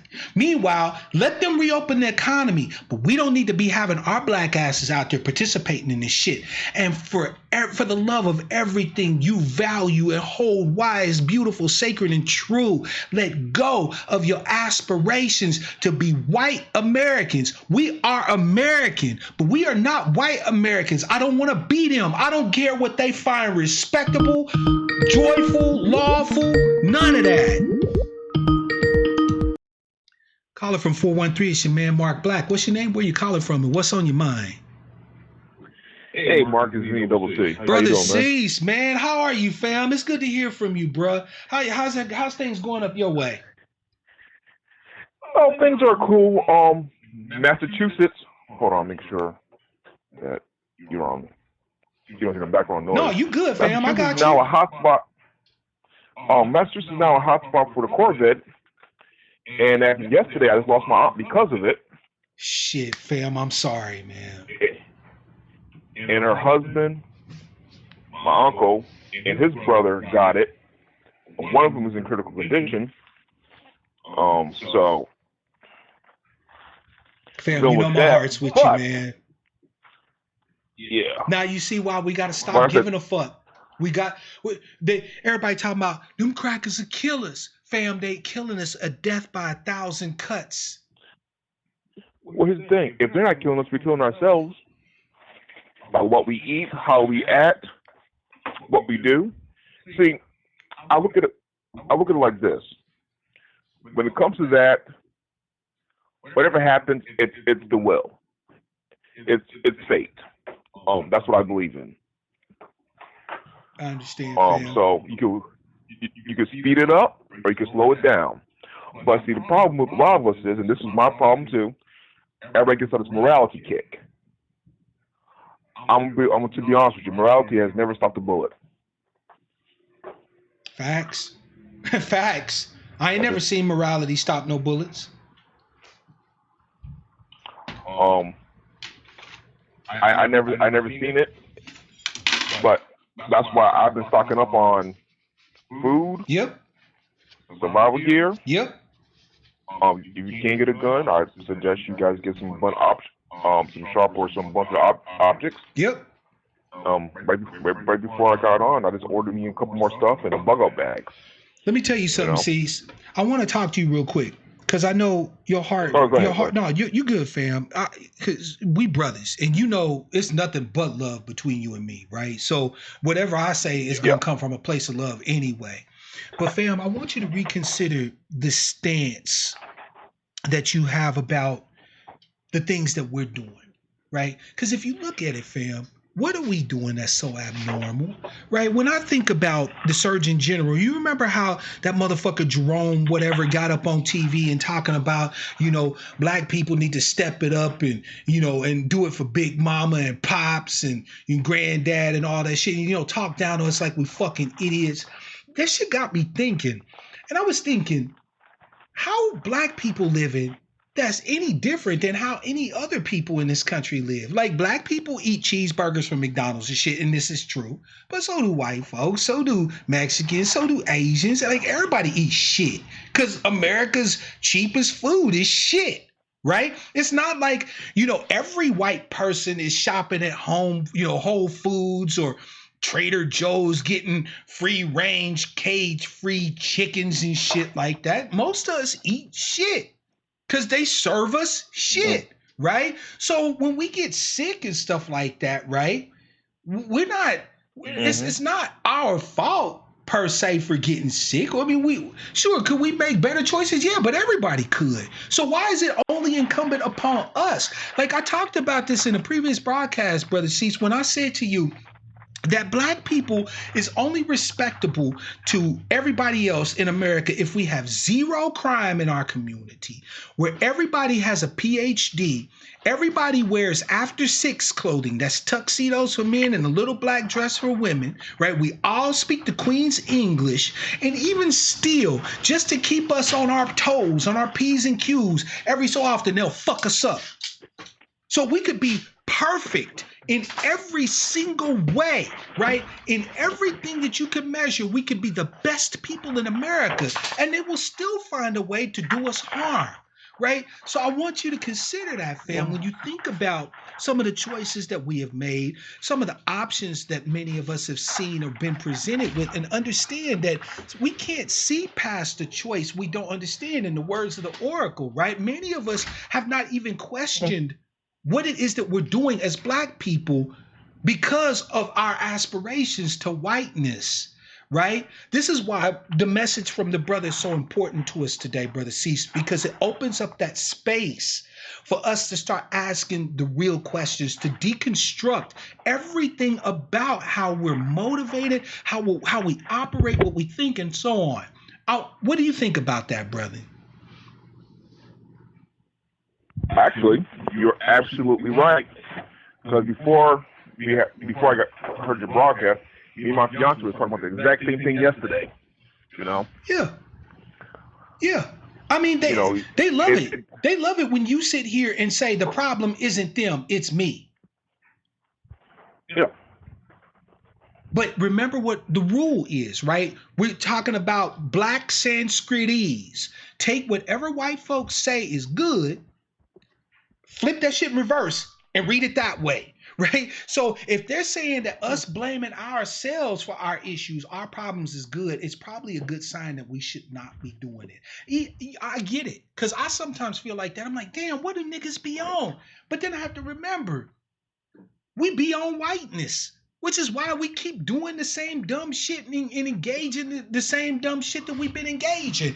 Whiteness, mastery of whiteness increases abnormality and dysfunction of blackness.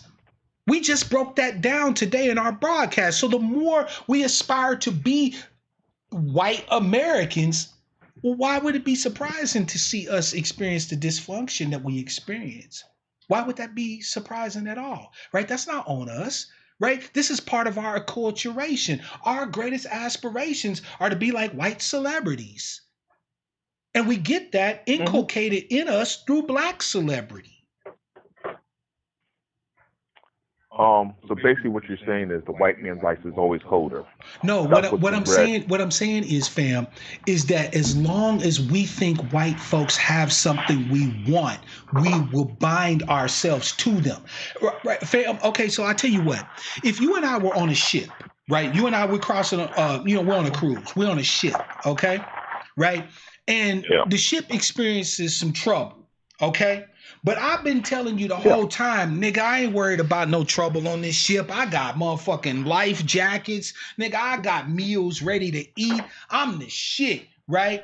I've been treating you like crap the whole cruise, right? I've been kicking over your drinks while they on the table, standing in the sun when you trying to get some sun, splashing you in the motherfucking pool, just being a complete general ass. Now, the ship is going down, and we got to break camp. And the only boat you can get on is mine. Are you going to choose to not get on my boat? No. And then on top of it, I've been telling you that even though I'm an asshole to you, I got what you need. Of course, fam, you're going to get on my boat. So then if you get on my boat and somehow or another there's an accident between the time we all get rescued and whatever, are you really to blame for that choice? No, you made the best choice you knew how with the information that you had available. It's not your fault that the information itself was faulty, that you were fed bullshit. That's what I'm saying, fam. I agree. That's what I'm saying to you. Okay. I agree, sir. I appreciate that. I knew once we kind of had that dialogue that we would be on the same sheet of music. Because, the thing is, fam, it's too easy for us to blame ourselves. Right? That's a go-to under whiteness. Nigga, it's not white folks, it's you. First of all, back in the day, when we're actually under slavery, you couldn't blame the overseer for being a cruel bastard. It would just make him more cruel, right? When we were living under Jim Crow, you couldn't blame the white woman because you had to step off the sidewalk into the street, into the mud because she wanted to pass, because that could mean a lynching, right? So we've never had the capability under whiteness to blame them for our shit. So what do? Be like, damn, nigga, I stumbled off the curb. No, you didn't, nigga. You stood off because you were scared. And it's all right that you made that choice. But understand, you made that choice because of where whiteness put you, not because it was a black thing to do. You feel me, fam?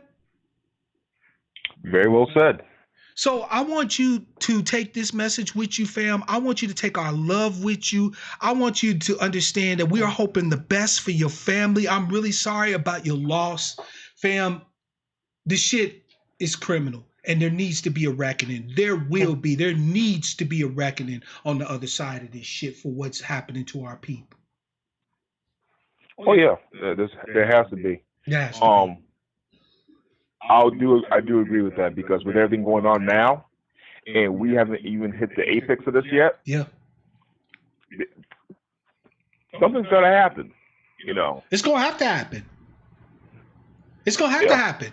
You know what? All I got for my people at this point, fam, is grace. That's it. That's it. Cease. I don't blame you for nothing, fam. You're not to blame for none of this shit. From me, you get grace, unearned favor. You know why? Because ain't nobody else gonna give it to you. Ain't nobody else in this country gonna give you unearned favor, but you get it from me. And I need it from you, fam. You know, one of the things I learned from my Muslim brothers and sisters is that you're supposed to cover each other's sins. You ain't supposed to broadcast your brother's dirt out there. You see what I'm saying? We done got a little too free-hearted with telling all the white folks in God and country every little dirty thing and black people doing. No, we need to get away from that shit. Cover your brother's sins. If you think your brother fucking up, take your brother off to the side in the closet somewhere on the low and be like, hey fam, let me holler at you real quick. You know what I'm saying? You sure about say skibbity woo woo? But when you out in public, whatever he doing, you backing it. Like our sister Yvette says, if I throw a chair, you throwing a chair. You can ask me later why I'm throwing the chair. We can have that conversation. But if I'm out there putting in the work, your ass is out there putting in the work. That's where we need to be. We done got a little too free-hearted with just throwing other black people under the bus. The only thing I got for my tribe is grace. Period. You don't have to earn it. It's yours. It's a free gift. It's favor to you, unearned favor. It's a pass. Why? Because America ain't going to give you a pass. They ain't going to give me one. Hell, if we go out and do some of the stuff that I'm advocating that we're doing, they'll try to demonize my ass later on. They'll be like, look at that broadcast. See, he was talking about killing white people back then, even though I ain't said no such shit.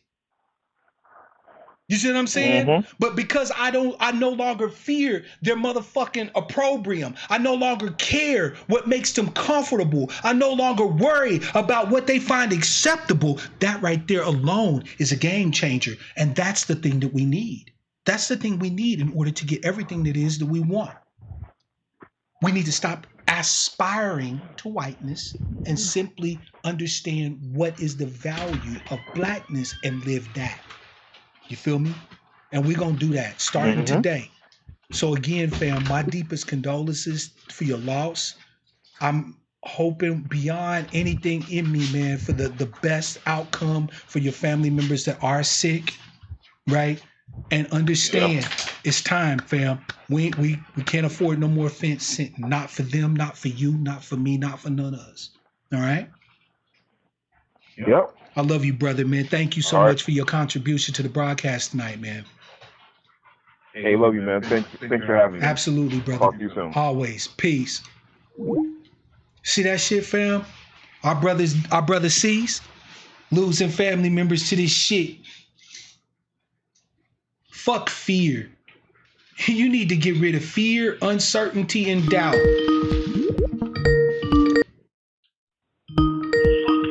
Calling from 903, it's your man Mark Black. What's your name? Where you calling from? And what's on your mind? I bet you it's my man Black Man 903. What's good, fam? Yes, sir. Yes, sir. What's up? Hey, same old, man. Just giving y'all a word, some uplift. You know how I do. Tonight is a little bit different, dude. I mean, you're going off tonight, and I appreciate it. Absolutely. I really do. But I wanted to let some folks know, all right? When I moved out to the country, right? Yep. And bought my little place and stuff, I got 5 acres and stuff like that, 4 bedrooms, 2 bathrooms, the whole 9. I didn't do it to be white. Right. I did it because my grandmother done it. Yep. My grandmother used to live in the country when I was a kid. And, y'all know I was raised in California and all that kind of good stuff. But I really miss being in the country. I didn't like the city. I really didn't like being in California, Oakland, Berkeley, Fremont, Union City. I really didn't like the city. So when I joined the military, again, I have a problem with telling black men they should join the military, but I benefited so much from joining it. Yeah. I just don't even know what to say anymore. I say join it. Anyway, I say join it. It's an option. Just understand what it's about. But my problem is, the problem was with me when I went in, it's so racist that I was just so heartbroken and just so irritated by it. It was so hard to stay in there. Yeah, I feel you, fam. I went through the same shit back in '92 when I served. You know what I'm saying? I'm in a barracks across the hall from a motherfucker with a goddamn rebel flag on his wall. I had cats that I showered, white cats that I showered next to up here at Fort Lewis that had swastika tattoos on their arm. You don't escape racism and shit by going in the military. We were in D.C. in California, right? In D.C. in California, like a training camp and all that. We did all that for desert training and stuff like that, right? And the medic who was on me, had a swastika and white power tattoos all over him. Yep, I was in foxholes with cats that I knew were neo-Nazis. So we had that conversation. I said, let me tell you something.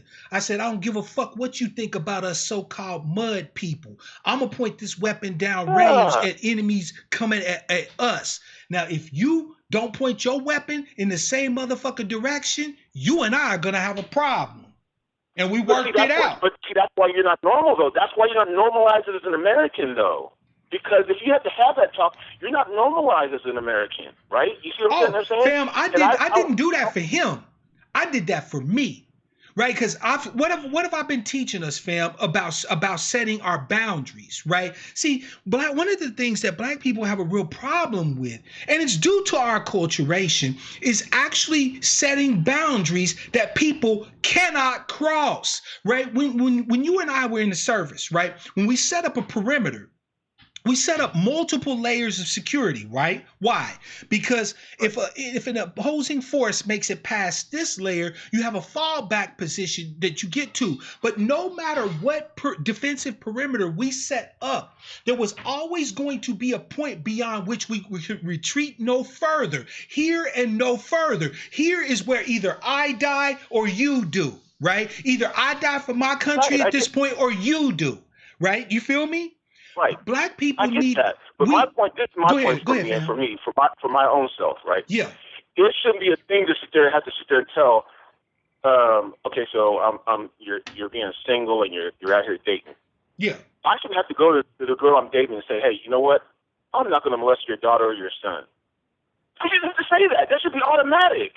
I agree, but you have to understand, fam, everything about blackness is abnormal under whiteness in this society, right? This is why the whole analysis, right or left, that deals with class rather than race is it's an effort doomed to fail, because this country isn't built on class per se more than it is built on race, on ethnicity. Exactly, but that's what I'm telling you. So when you have the media pumping up stuff like, you know, this black man did this, this black man did that. Now I got to go explain when I go date another person that this is what I don't do. No, I don't do that. I don't. No, you don't. You don't have to explain that shit. Matter of fact, I will argue, fam, that anybody you have to tell that to isn't somebody you should want to fuck with anyway, because you a member of my tribe. I know how we operate. Dude, if I go out with a chick, right? Right. And I bring my gun with me. What the hell are you doing? What are you doing with that in your hand? Are you really going to have that? I got to go through every. I mean, it's I'm gonna tell you something, fam. Understand what normalize blackness, fam. That's not normalized, though. I'm gonna tell you something. Yes, it is. You normalize it on an individual level by being who the fuck you are. You are our gun guy. When it comes now, I will admit, I match you as far as my love for firearms, okay? I don't talk about it much, but you and I can have some conversations about some shit, and we would be vibing the whole damn time. But you are, as part of the herd, you are our gun guy. We accept that 100 motherfucking %. Why? Because you us. It don't matter nothing else. Right. If you come up to a meeting, if we all have a gathering of the herd, and you show up to the meeting strapped to the gills, we're going to be like, shit, that's Black Man 903. We already know what it is. Ain't no question. I appreciate that. And I do. But like Cherie said earlier, Thomas said earlier, that there's so many of us that are so closed-minded, we don't even get it anymore. We've lost it all. You know what I mean? I agree with you, fam. The thing is that when you're a slave, right? This is one of the things that we've always talked about, but we never really talked about. We talk about our ancestors that fought, and rightfully so. Right. All respect due. And we talked about our ancestors that, you know, sabotage shit and did shit, right? And that gives us a degree of pride, right? But the fact is that the vast majority of our ancestors didn't understand truly what it was that they were facing. They were acculturated from the time they came out from under their mama's skirts to operate in a world where whiteness was normalized and blackness was property, right? You can't fault them for the choices that they made underneath that milieu. What we have now... you know why I fault them? Because they won't listen and they won't learn. I agree with you. Great point. I agree with you. I get it. I agree and with you. what makes me so mad is when you're sitting there trying to tell them, and when I was younger, oh my gosh, I was so much worse. When I was younger, I was so bad because... Stand by, fam. Keep talking. I'm listening. Go. No, when I was in the barracks, I would sit there and tell them in a heartbeat, y'all are just not listening to what they're saying to you in terms of military talk. You know what I'm sitting there saying? Yeah. You have military black men who are more times likely to be busted for doing the same thing as white folks, just like in society. Yep. And I be sitting there telling them, y'all don't sit there and see this? Why aren't we saying anything? Why aren't we doing something? Oh, we can't do nothing. They're gonna rob us, so we all gonna be put in the brig and all that kind of stuff. But it's only for a short time. We won't be there forever. Facts. You know what? If they lock me up, you know when I get out, I'm gonna do the same shit. Oh, I'm being even worse. Oh yeah, right. So I'm gonna even 10 times worse. So, oh my gosh, what the fuck does it mean to lock me up? The only way you gonna stop me from fighting for my people's due is to kill me, and then I'm free. You can't do shit else to me. So fuck you. No, once you lock me up, no, it's gonna be even more on because you know what? I'm gonna spread my message in jail now. Now that I spread my message in jail, it's gonna be even worse. It's gonna be 10 times worse. I guarantee you. But I don't want the thought to be that it's a killing spree. It's not. It ain't even about all that. The thing is, though, is that no, it's not all that. The thing that it is, fam, and it really breaks down simple. And I know you're gonna agree with me on this. White folks have made it clear that the only rights that you're going to have as a black person are the ones you're willing to fight and defend. They have made that clear. It's not even a discussion really. There's no option involved. If you are going to have a life that's normal for black people, you are going to have to fight for it by any means necessary to get it. Well, that's what I'm saying. When the whole thing with Freddie Gray, right, was going down, and the whole Baltimore situation, everything was going down. The mama was beating on her son. I was just so mad at her. I couldn't even believe, like, why the hell are you? This kid is trying to do something for his people, his community, and everything. And you're sitting there whooping on top of his head. Yeah. Because you believe in what the white folks are saying more than what's going on out here in the streets right now. Facts. That shit fucked me up. You talking about the sister that whooped her son all upside the head because he was out there in the streets getting it in. Yeah, but you know what? This is so what's weird to me. DACA can just go up there to the White House and do whatever they want to do, throw their little signs up and just clap, clap, clap, yes, yes, yes, we're going to do it for y'all. But when black folks go up there, y'all get the fuck out of here. Get the fuck out of my fucking place with y'all little issues of reparations and police brutality and school education or wealth. Get out of here. I'm going to tell you. Some illegal people, you know what? People who weren't even born in this country can go up to the fucking White House and say whatever they fucking want to say. And then, oh my gosh, fucker, we're going to give them what they want. But you know what, though, fam? That's going to change. 747 or a fucking plane from the military, so they ass back to the goddamn country. Listen, that's going to change. Oh my gosh, this is disheartening. Black man. Talking about? Black man, that is going to change when we decide to say 2 words. Make me. Remember when we were kids, because I know you was a rough and tumble kid like I was, man. I used to get it in when I was a kid, right? One of the things that a kid used to say when they say, oh, man, you can't go, you got to stop doing this, that, and the third, right? When you was a rough and tumble kid, you had 2 words that shut the whole conversation the fuck up. And that was, make me. You saying I can't do this, I can't do that, make me not do it. And then you stood there and you waited for that motherfucker to make you not do it. Now, most times that ended the conversation. When we go in, black men, on these forays, because we should and we must.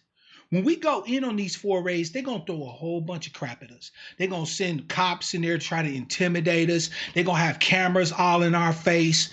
And they're going to be like, y'all should just go. You know, you're causing trouble. You're fomenting violence. The only words out of our mouth other than what it is that we're demanding from them motherfuckers is 2 words. Make me.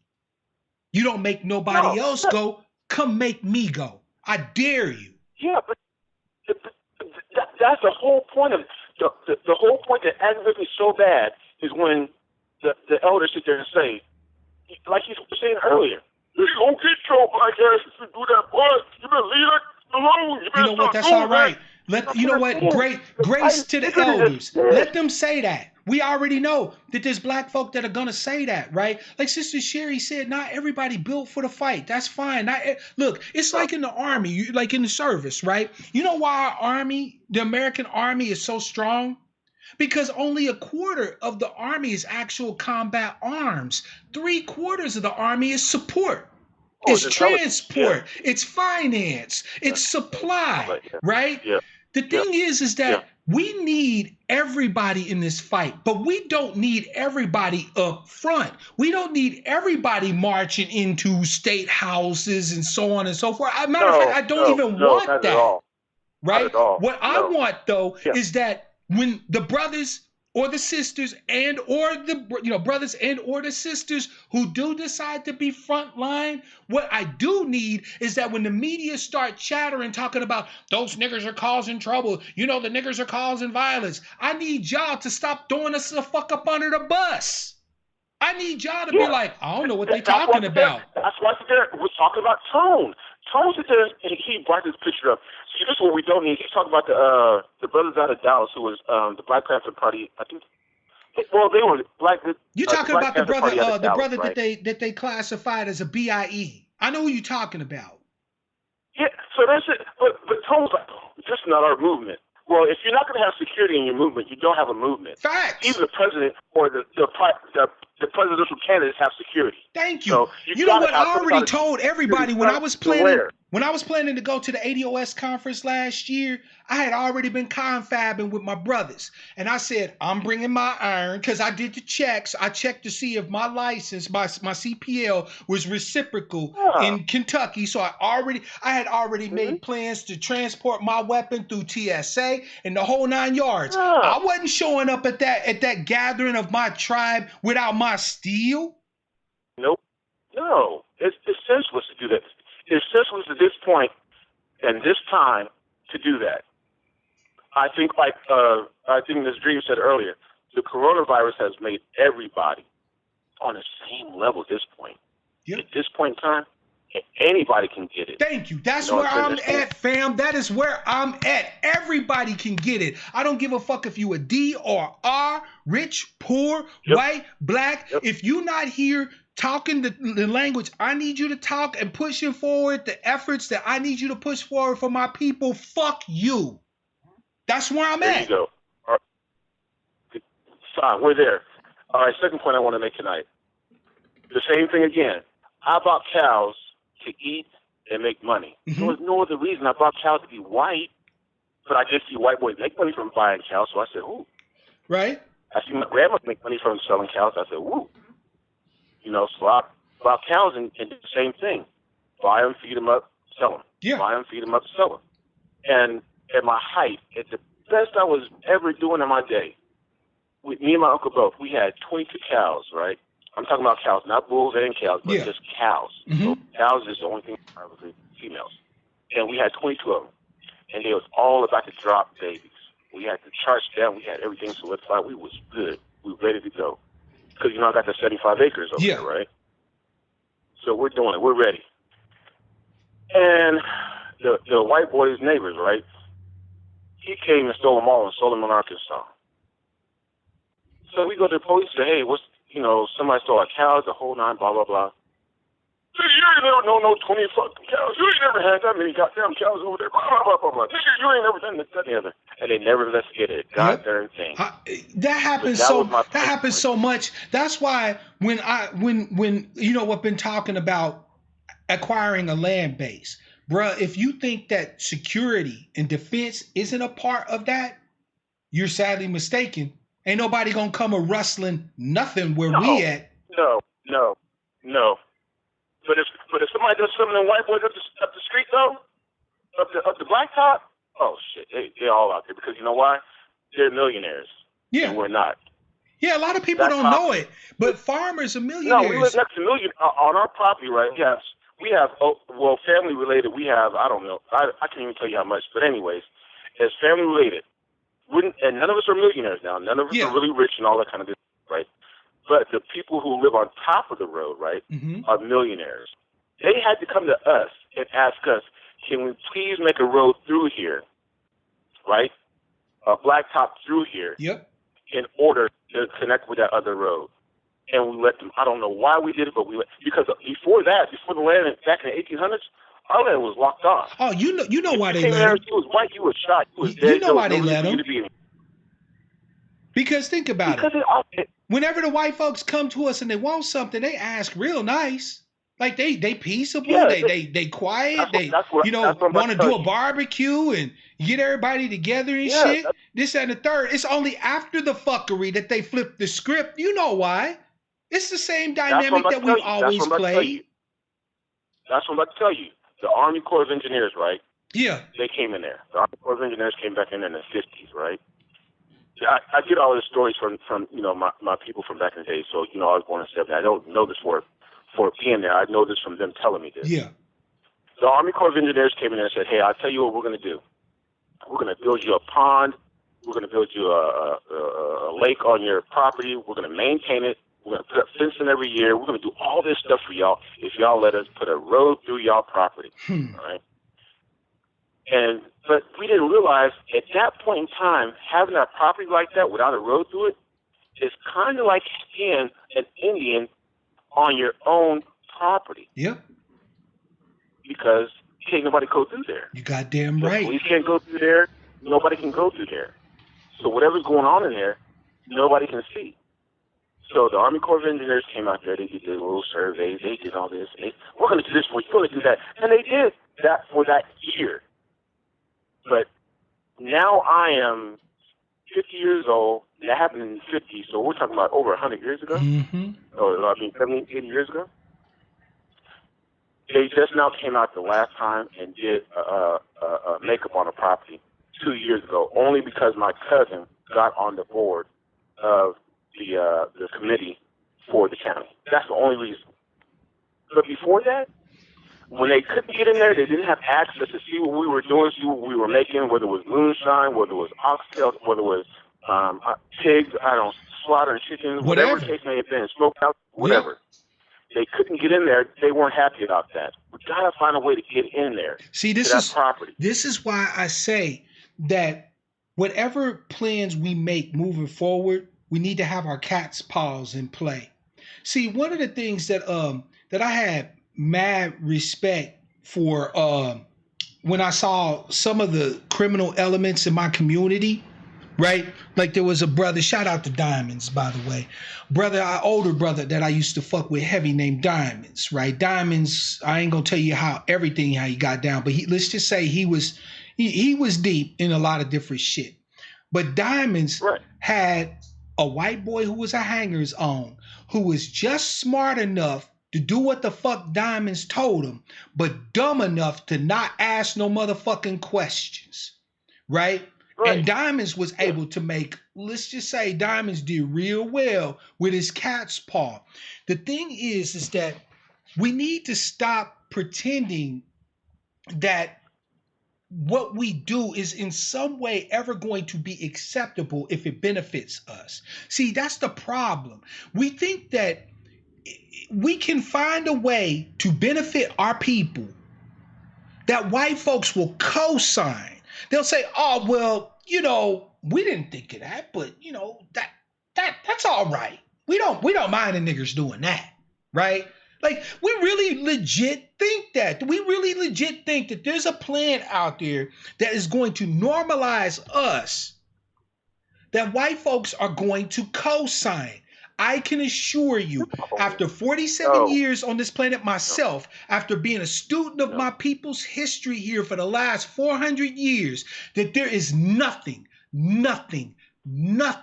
that we do that benefits us that will ever get the imprimatur of the society at large. It will never happen. It will never happen. They will never look at what you do to benefit us as a tribe, to make us normalized and say, yep, we rock with that. That sounds good.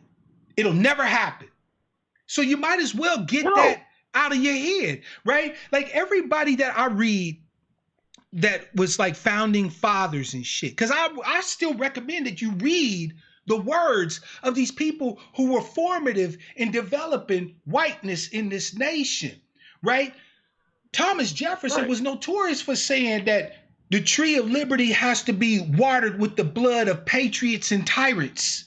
He argued that America should have a revolution every 20 years or so just to keep the goddamn government in check. His dream America was a nation of yeomen, right? Smallholders, farmers. You feel me? This was the thought process behind the people that actually built the motherfucking country. John Adams said, I learned politics and war so that my sons can learn navigation, mechanics, engineering, and so on and so forth. They learn mechanics, engineering, navigation, natural history, like, agriculture, stuff like that, so that their children can learn arts and working the clay and the pottery and painting and all of that other stuff, right? They gave you the secrets to how they did it. It's a progression to this shit. We have to practice politics and or war, even with our own country to an extent, in order to create this space that allows us to be able to build infrastructure. And then once we build that infrastructure, then our children and our descendants can have the luxury needed to be able to look at aesthetics, look at the arts. But Black people, I can tell you, Black people have been doing it bass backwards. We focus on the arts, we focus on music and dancing and this, that, and the third, a little bit on engineering, medicine, science, shit like that, and don't focus at all on politics and war. So everything that they told us is the secret to their success, we do the exact fucking opposite. Why? Because that's abnormalizing us.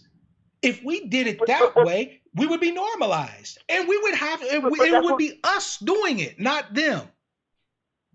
But that's another great point. That's why I get so mad when I talk to my people and I sit there and tell them, this is okay. So I told them the Kennedy grandpa was a bootlegger. Yeah. No, he wasn't. He just didn't play right by his kids. No, he really was a dope man for his day. All his kids went to school. All his kids went to Yale or freaking them Ivy League schools, and put them in politics. Facts. But you know what though? We can't do that as Black people. We can't do that as Black people. Now I say no. Hold on. Oh my God! I get so frustrated because we're so. Because I believe we can and we should. LeBron did that. He scored this many points like that. Wait a minute, Black man. He got even put on his house. Nigga, go the fuck home, or Black man. There was something negative on his house in California. Still. But you think you live in a white life because you live next to white folks. No, you don't. Exactly. Even when I first moved out here, Mark. Yep.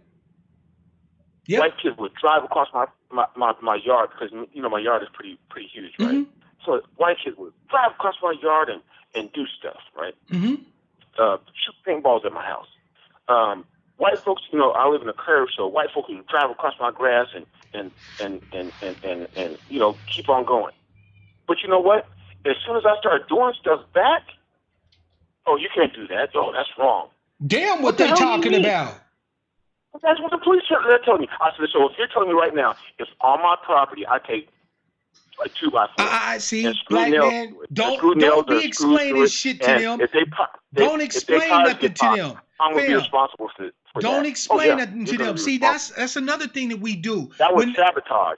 How is that sabotage? It was. But see, here's the thing. You know what it is, right? You don't owe them no explanations. If the police come out there, let's see, part of the problem is that we done bought into the idea as part of whiteness that we can be black individuals. But no matter if one of us is indicative or representative of all of us. We have never been allowed to be individuals. That's not normalized for blackness under whiteness, right? So for black people, the lone wolf gets fucked. But the group can survive. The two guys the other day that shot a black man for jogging. We thought he was a thief, so they gunned him down. They gunned him down as he was jogging, a father and a son. But if I sit there and put nails in a 2x4 on the edge of my property, and they wreck or because they're driving too far into my property, if they wreck or they kill themselves, then I'm responsible. The homeowner's insurance got to go pay. They got to prove I got to go to jail because sabotage your property. They got to prove it. Like put an IED on your property. They got to prove it. How about putting an IED on my property? Don't be on my property. I'm telling. Look, fam. You can say what you like. They can only do what they can prove. You feel me? That's it. They can look. They got to prove it. If they can't prove it, because I wouldn't testify against you. I don't even know what the hell you're talking about.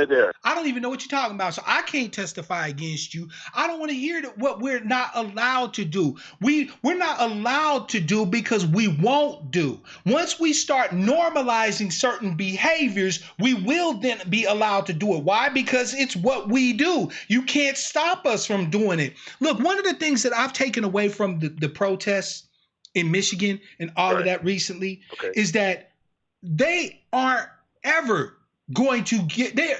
America, see, we think that somehow or another justice will come from America and America's going to roll over for it, right? We think that if we get enough politicians in place and enough government, this, that, and the third, and don't get me wrong, I'm still fighting for our due politically and all of that, but we are under a misapprehension. We think that even if we do get the politicos to agree to our justice claim and to do, pass all these laws, that white folks are just going to roll over and say, well, the government said, that the black people get to have it like this. So I guess it's all, that's not how that's going to happen. There will be pushback. We will get the justice claim we fight for because we will have to fight for it. We are going to have to normalize the idea that if you come fuck with us, we are going to fuck with you twice as hard. You come and attack us, some of y'all are not going home either. That is going to have to be normalized. That is going to have to be a part of the normal interaction and discourse between black Americans and white Americans. Because until we make that a part of the normal operation, the normal day-to-day get-together. Look, I had a white man tell me once that an armed society is a polite society. In other words, when they know that if they come fuck with us. I got one, you got one, But my thing for me is that What this would happen to us normally. This would happen to us, I think, all the time. Not some of the time, but all the time. As soon as a guy like you said, Cosmo and Christian brothers earlier. Yep. As soon as they do that to them, oh my gosh, we need to still have a conference. We need to talk. We need to figure out what's going on. Absolutely. But when they shoot us, oh hell, he had a gun. Mm-hmm. The brother is sleeping in his car in California. Yeah. He sleep. And they shot. You don't call the SWAT team. You don't call to a robot to wake him up. You don't. There's no other measures you can do. Yeah. Philando Castile said, "Hey man, I got a gun in here," and that's my worst dream right there, Mark. The Philando guy. You ain't got to tell me, fam. When Philando got it, everything up right then and there. But the jury still sit there and say, you know what? Nah, he was still right for shooting you. Even though having guns in America, Second Amendment, NRA. That's why, family. I'm telling you, nothing for Philando. Philando was still a nigga with a gun. Let me tell you something, fam. I'm sorry to have to be the one to disabuse you of the notion. I know it's a comfortable thought to think that there's somehow justice in the courts, but we had an elder sister of ours, shout out to Sister Ida B. Wells Barnett, that said that the Winchester rifle should have the place of honor in every black home. For what? To deliver the justice for us that white courts will not.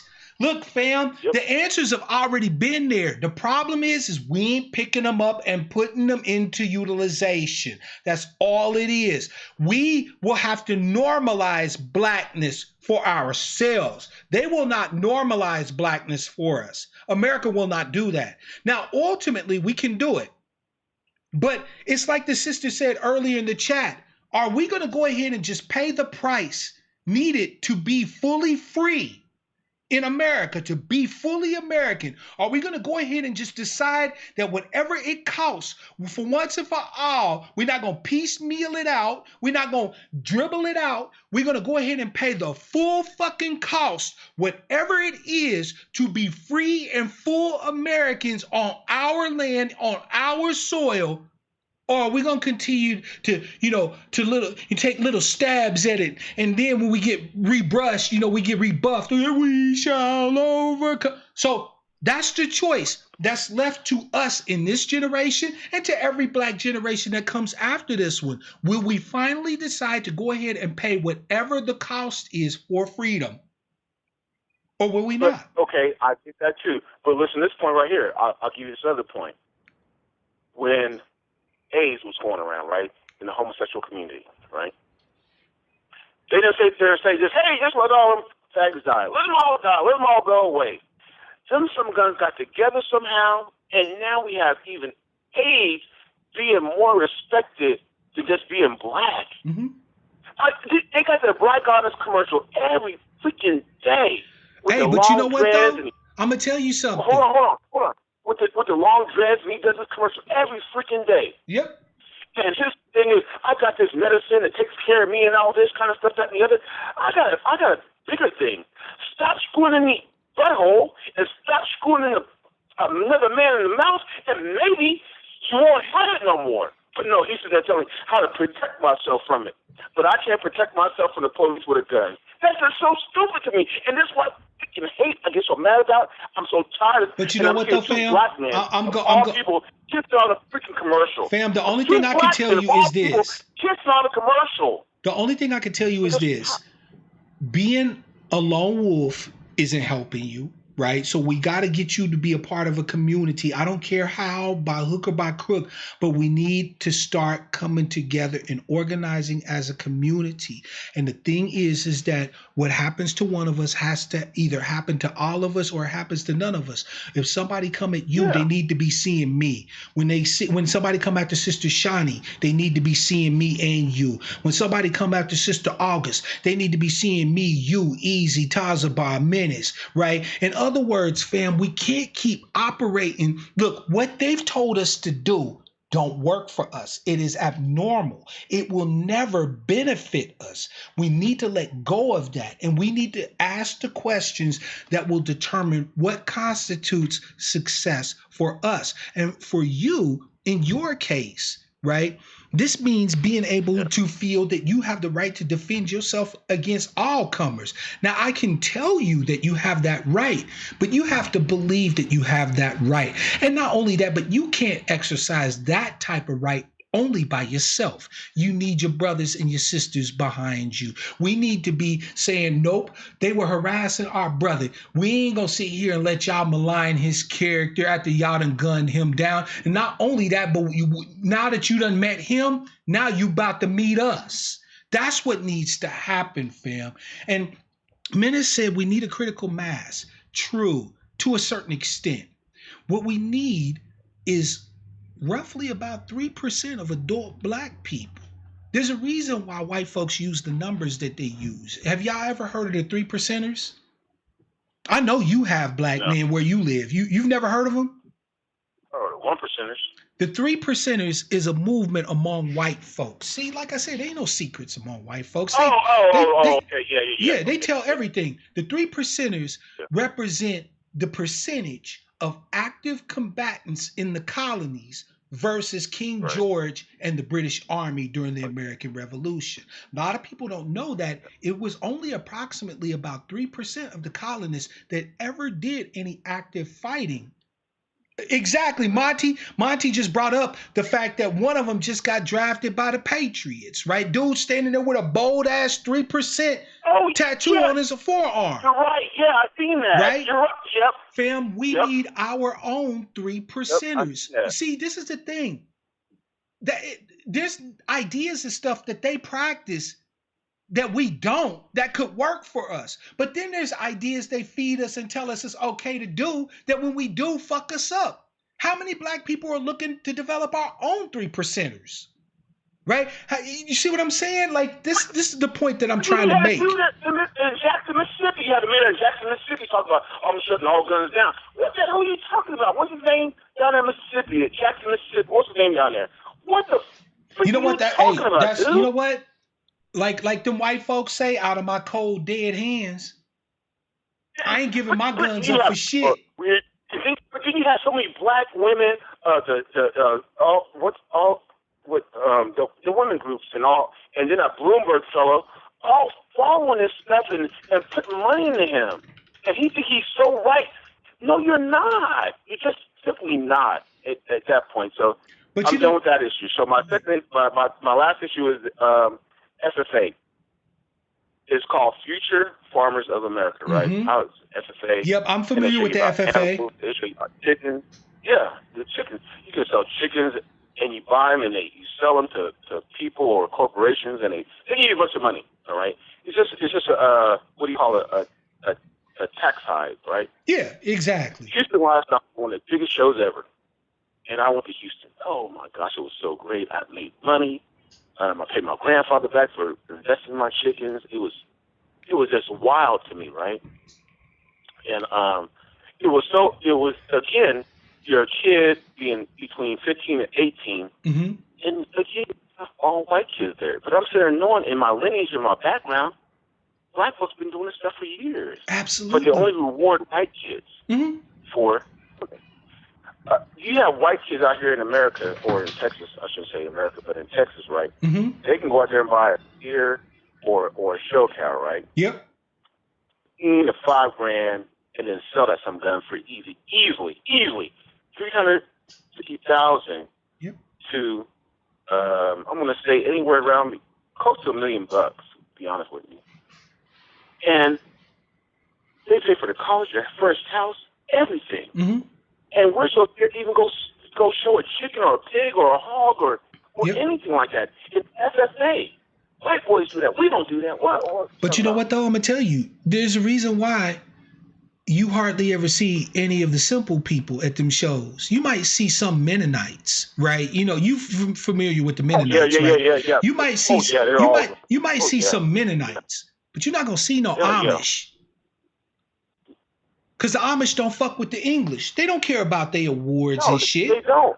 The Amish sit there on their farms and make capital on top of capital on top of capital, season after season. And they look like broke ass, dirt farming, old German land farmers, right? But them motherfuckers is paid. When they fuck with the English, they're taking from the English. They're not giving anything to the English. They don't care about their awards. They don't see, this is what I'm talking about. The Amish don't care about being normalized under their system. And we have to be the same way. What's wrong with black folk living simple ass lives? Look, family, I'm gonna tell you something. For blackness, for my tribe, I will live in a grass motherfucking skirt in a hut on a piece of land if it means freedom for us.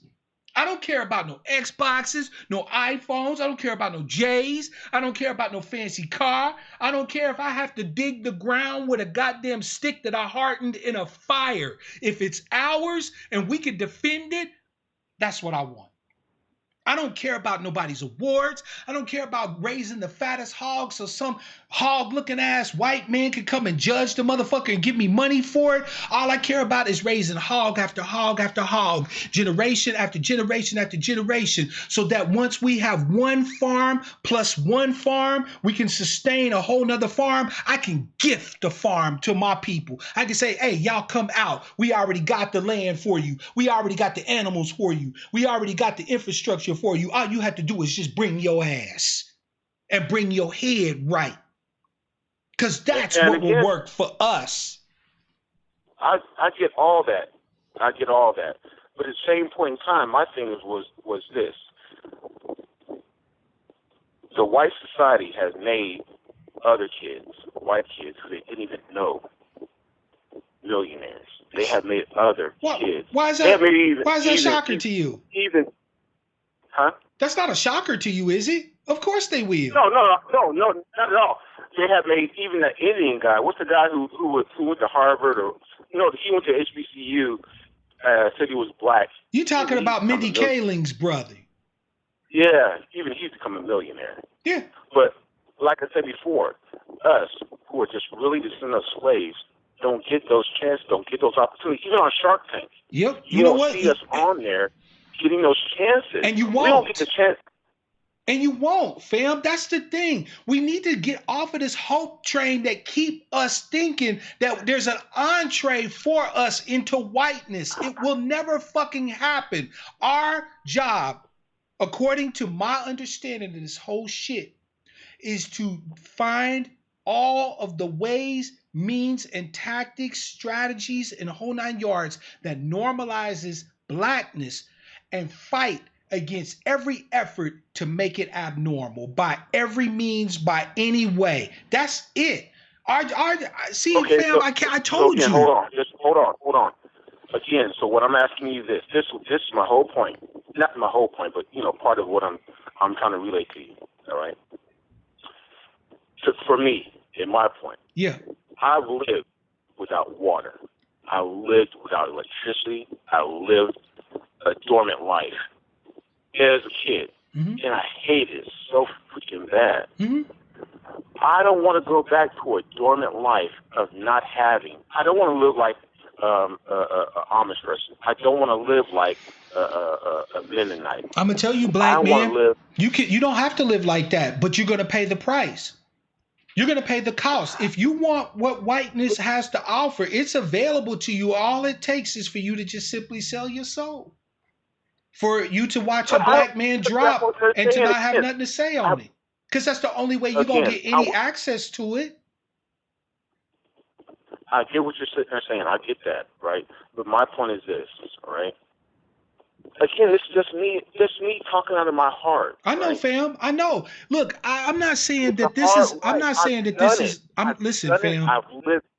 I'm not saying that this is the way for us to keep living forever. It's a hard life. It is a hard life. But you know what's even harder? Waking up every day surrounded by whiteness and knowing that your ass ain't gonna never have them. My thing is I want you to have that shit too. But like Brother Stakes, as I just said, black man, I want you to have those things on your terms. I don't want you to have them on white folks' terms. I want to see you live a life with electricity and all that. I'm not telling you that it's the right way forever for black people to live as hippies. But if we live in a land where capital has been denied us and we somehow or another are able to scratch a piece of land that we can stand on with our heads held up high under the sun, we may have to struggle a bit, save a bit, build capital up. Because every time, so what black people do, we get farms. We go and we give everything to the white folks. We grow crops to sell on their markets. We raise cattle to sell in their markets. That's never going to accumulate capital. What I'm talking about is called 1+1. Whenever we create a farming community, we farm that community year after year, husbanding. What's the word I'm looking for? Shepherding, right? Sustaining and holding on to the capital generated from that land until we have the capability to support ourselves completely in the way that we choose to support ourselves, plus 1 other community like us. Think about what we've learned in the era of the Rona. Viruses spread exponentially. Growth is exponential, fam. If it's sustainable, it's exponential. Meaning that if we're going to ever have a capital base in this country, it has to start off on the basis of 1+1. Because then when we shard off that other community, it's not in hoc to the greater society at large. And there's no mortgages and shit on the land. There's nobody that can claim ownership of the animals. So now they can work, put in the work, build up capital, and we're still building up capital too, because 1+1 doesn't mean we just do it once and be like, oh, woof, we're done. No, we keep the attitude of 1+1. So now you have 2 farming communities that are doing this. And then when we are able to support ourselves plus 1 more, we shard off another 2. And then those were 4 now. And then we shard off again. Okay. Now we're 8 and 16 and 32 exponential growth. Okay. That's how we can do it. Okay, let me test your theory. Let me test your theory real quick. Let me just test your theory real quick. Now your Twitter followers are over 1,500, right? Something like that. Yep. Okay, so why don't we have 1,500 in here? That's what I get so mad about. This is what I've been saying the whole time, or trying to make everybody realize.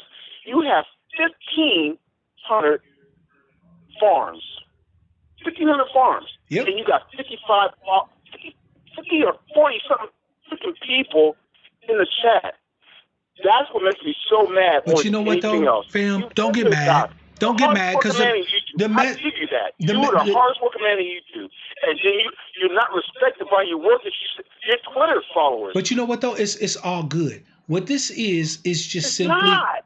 Yes, it can't be that good. No, listen. It's so long for us to catch up. Black man, calm down, fam. Calm down. This is what I'm going to say to you. Right. I'm going to say this, right? And we will be where we be on that, right? The thing is that my job is to put the information out there, right? Now, there's 1,500 people that follow me on Twitter that have the potential to get the information. Some of them will vibe with it. Some of them won't. Some of them are just following me because that's the thing to do on Twitter is just follow folk, right? Okay, whatever. I don't worry about that. What I'm worried about is getting the brothers like yourself, my gun guy. I know that if I ever have a question about a strizzy, about the steel, I can come and holler at my man, right? And I know you got the connections, you got the skill, you got the tools. For that alone, for you alone, black man, everything I've done was worth it. Now think about how many other black sheep we have available, right? Think about all the other skills from the people in our community, right? As a part of the angry black sheep herd that we haven't even tapped yet.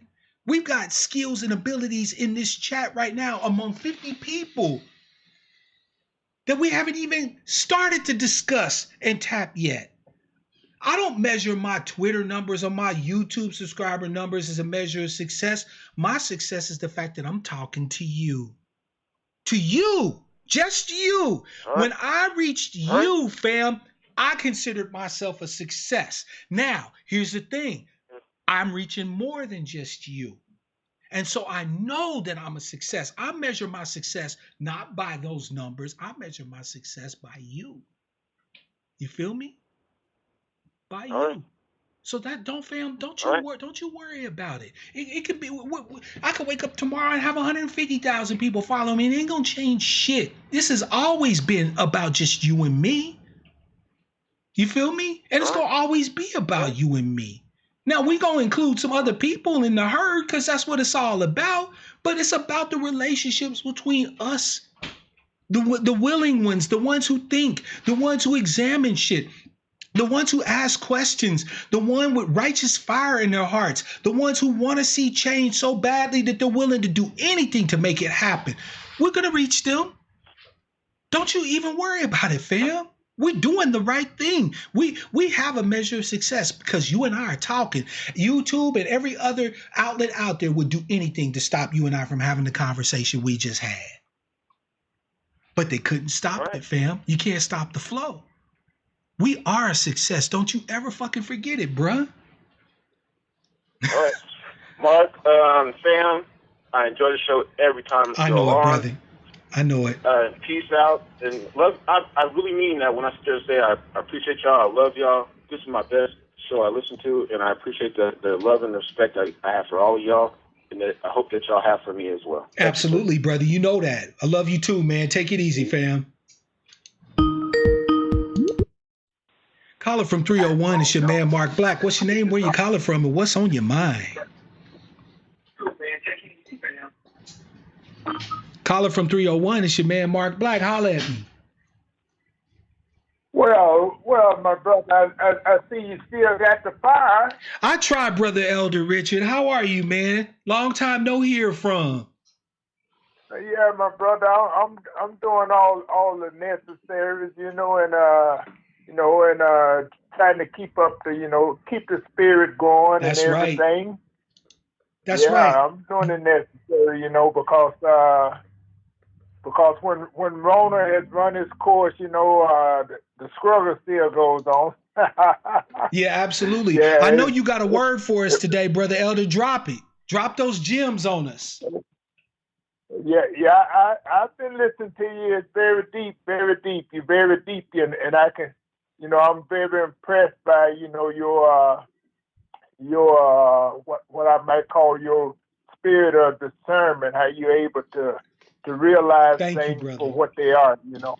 Yeah, and I was thinking, you said something about, changing the game, Yep. When Rona has run its course and people are sort of getting back to, a semblance of, being out and so forth, the game is going to change. It's going to have to. The game will never be the same, but how are we gonna change? What game are we gonna come with when the Rona has run its course? What's gonna be our game? Absolutely. And I go ahead, brother. And I think you was focusing on some very vital principles, or very vital points that we should focus on and so forth. And I always like to refer back to the elders and so forth, And I remember reading an excerpt of James Baldwin in his classical work, The Fire. Yep. And he made a very profound statement. He says what he said really. The point that he was making, or what he was trying to say, what he said was that really, when you look at the behavior of white people and everything, and how they conduct themselves and their behavior and so forth, he said the white people have nothing that the only thing that the white people have that the black man should want is power. And he said nobody holds power forever, That's facts. So we got to think, we got to put it in the context, of how we're gonna gain power, how we're gonna develop an ideology, how we're gonna Brother Richard, move as a people. I'm glad you brought up the power piece, right? Because I believe that that's a discussion that has been kind of long overdue in having. Because black people are quick to talk about power, right? But if we take the analysis that we developed over our broadcast today and we put that as a framework, right, as a lens, if we were to give most black people power today, we would just simply utilize it in the same fashion as white folks, because we still have them that we have utilized as the standard, right? And so I think that to give your question even more oomph is not just how do we gain power, but how do we gain power in a way that is uniquely beneficial to us. Every question that we ask from now on needs to have that statement attached to it. How do we do X in a way that benefits our tribe? Period. Right? That's the standard. Like when you talk about like a baseline, right? You know, like when you're doing a tune-up on an engine, right? You rev the engine a certain bit to get a baseline of the different RPMs at different levels and stuff like that, right? That's how you get your baseline. So if we're talking about a baseline of this ideology that you're referring to, I would argue humbly, as your brother and one who loves you, that every new piece of ideology that we attach to us as a tribe should have how do we do or when do we do blase, whatever the question is, to the benefit of our tribe. If the answer comes up and if it's in any way deleterious to us, it gets discarded. It doesn't matter if white people do it. It don't matter if they say that's a great idea. It don't matter if they run ads on national TV 10,000 times an hour saying, we recommend black people do that. If it doesn't benefit us and our tribe and we can point out the direct benefit, it's not even worth discussing. It's not worth holding, believing, aspiring to, none of that. Do you agree, Brother Elder? Well, you hit the nail on the head, because we've got to get away. We've got to establish our own standard, our own uniqueness. We've got to stop looking at things. Take for instance, I might meet a brother in the street, and I'm advocating for reparations. And the first thing that brother, because he's looking at, he's responding to what I'm trying to impart on him. He's responding from a white perspective, or he's responding from a white standard. He's gonna say, well, you're not gonna ever get reparations, and if you get it, you're gonna do this with it, you're gonna squander and so forth. So we're not responding from our standard, our uniqueness, and so forth. So that's defeating. That's like self-destruction right there. It is. So we've got it, like you said, we've got to develop our own standard. We got to develop our own uniqueness, so that it just like a light goes off in our head, you know, when something is in opposition or something is anti this. It's just like the European Jewish community holler. That's anti-Semitic and so forth. We got to be able to holler. That's anti-Adolf, or that's anti-black, or what. Yep. You know, when we develop our standard, we're going to have that passion. We're going to have that fire in us. Getting back to ballroom, we're going to have that fire in us. You know. Absolutely. I mean, Brother Elder, if you look at the Jews. Brother Elder, if you look at the Jews, the ones in Brooklyn, right, the Hasidic Jews, in New York City, where the standards for the staying in place or shelter in place is the most strict anywhere in the country. Them motherfuckers didn't care, Brother Elder. They was out there in them beaver hats and black suits, and they was out there in the streets demanding what the hell they was demanding. You feel me? Like that's the attitude. They don't give a damn about being normalized to the city of New York or to the white folks of New York. They are Jews. They are Hasidic Jews. We are the children of the enslaved, and we don't give a damn about being acceptable to anybody else. Right. You see what I'm saying? The Hasids didn't give a damn, and neither should we. The thing is that we've been told that the hammer's gonna come down on us so much that we about scared to really do anything. But the fact is that, fam, there's an old saying, and I know you know this one, Brother Richard, right? But I'd rather live on my feet than die on my knees. But I can't do that alone. Sister Monty in the chat said they are their own community. That's the key. We gotta link up together. We can't be so separated from each other that, in other words, when they see you, Brother Richard, they should expect to see me, right? So if any cop mess with you, if any politician talk out the side of his neck to you, if any, alderman don't want to hear what you got to say, guess what? Pretty soon, he ain't going to just be talking to you. He going to be talking to your brother Mark Black. He going to be talking to your sister August. Right. Yeah.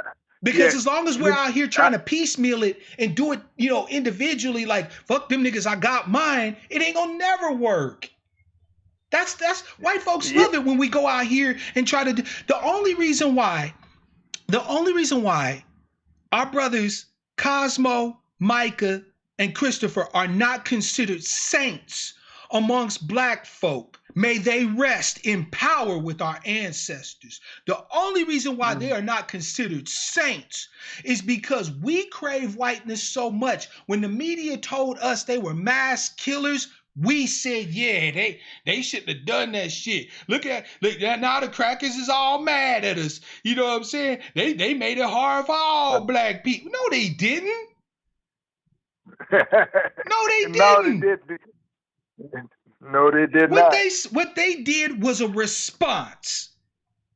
Now, we can debate whether or not we think their response was proper or not, or whether it was in, the right format, or even if it was the right time. Like, we can have those discussions, and I would prefer we have those discussions in-house amongst the family. But to the rest of the world, when I refer to Micah X. Johnson, Cosmo Setepera, and Christopher Dorner, they will be nothing but saints to me. Period. I will never throw them under the bus. I will never claim that they were mass killers. I will never shit on their name. I don't give a damn about their standard of what they think those brothers was. I know who they was. I know who they was for me and my tribe. And their memory will live on as long as I have breath to say their names. Yeah. Period. That's the level we got to be at. All of our ancestors showed us the way. They said, stop caring about what white folks is talking about. Look, this doesn't mean hate them. I'm not even talking about thinking about them. All my thought processes and how I figure out about what to do positive, Brother Richard, is all focused on you. I don't even think about white folks like that. It's not to say that I hate them. I live around white folks. And if they nice to me, I'm nice to them. I treat them like people just like they treat me like people. And if they step across the line, I smack their ass down. And I don't ask no policies or opinions or none of that. I teach people how to treat me. But my thing is that the love that I have for my tribesmen, my tribeswomen, my people is so strong. I can't think about nobody else but them. That's where we need to get. When you claim the name and you cleave to our lineage, the love that you start to develop for people who share your lineage and your heritage is so motherfucking strong that you don't have time to be worried about what white people talking about, what they think, how they feel. You don't even give a damn. And you got the presence of that you're not out there by yourself. You're not walking alone. You're not dealing with. You're not relating to the world or to the people alone.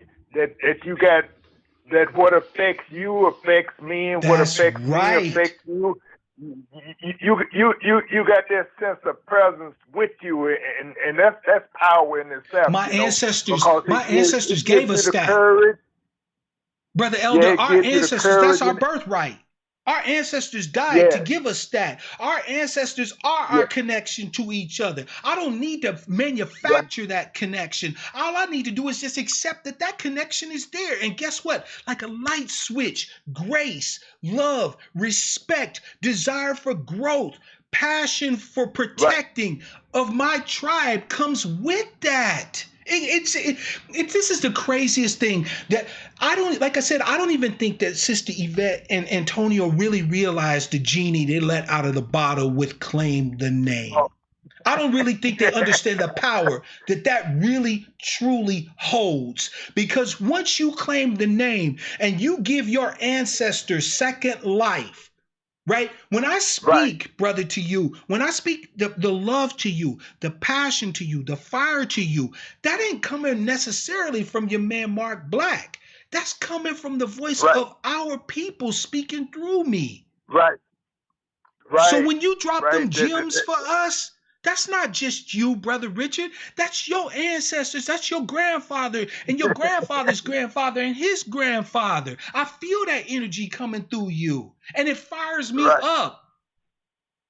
And it makes me love you so much that I don't have time to think about what white folks is on. I don't care what they talking about. I'm not interested in what they want. I don't care what they think is acceptable, likable, lovable. I don't have time for any of that. I got a whole people that I got to try to reach. I got a whole people that I got to try to get in contact with. I got a whole people that I got to try to build a life for, that I got to get justice for, that I got to get love for and grace for. I don't have time for white folks. So it's not about hatred of them. I got too much time to focus on mine. Yes. That's powerful. Very powerful. That's super that's powerful. Power emanating, and it's I had the fortune to. It's been several years ago. It's been about 4 or 5 years ago. I was traveling. I was traveling by Greyhound from the D.C. area to. I was going home St. Louis, but I was traveling by Greyhound, and I just something just provoked me. It was this Amish. It was this Amish people on the bus. So when we stopped in Indianapolis and so forth, for a rest break, I went up to the Amish man and I was asking him, he was very open and he was very cordial and friendly. Nice and folk so they forth. are. And he was telling me his occupation. He said, "Yeah, I own a sawmill and so forth, But see, what compelled me to, I could have just maintained a distance and so forth, and had an image of them that's based on, what somebody else said. But the impression that I got that they are really open to discussion and so forth, that they are friendly. Hell yeah. That they will share, Look, Amish folk are some of the nicest folk you ever want to run across, right? If you got questions about their faith, how they practice, how they live, they will invite you to come live with them and experience this shit. Like, you don't have to take my word about anything when it comes to the Amish. The same with the Bruderhof, that group that I told you about when we did that one broadcast. The Bruderhof openly invites people to come and they say, come spend some time with us. Come check us out. You come live like we do and see if it's something that suits you. Come and learn what we believe. Like, these people are open. But here's the crazy part. Right? We so enamored of whiteness that a group of black people that do that now and invite other black people, the other black people ain't coming there to learn. They come in there to judge.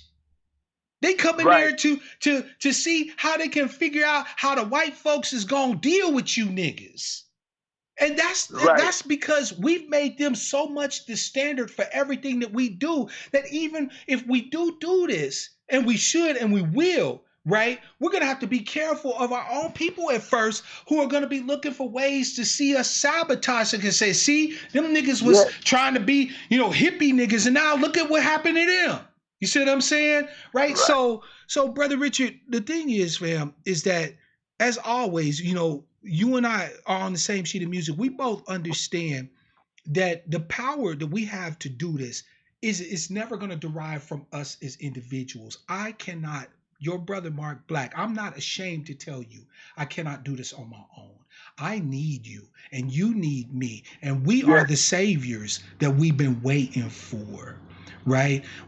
Our ancestors gave all of us life to be each other's saviors, to be our brother's keeper. We are family. Whether we believe we are or not is immaterial. The world will treat us as family. They do treat us as family. What one get, we all get. When they shoot Philando, that makes it possible for them to, God forbid, come and hurt my brother, Elder Richard.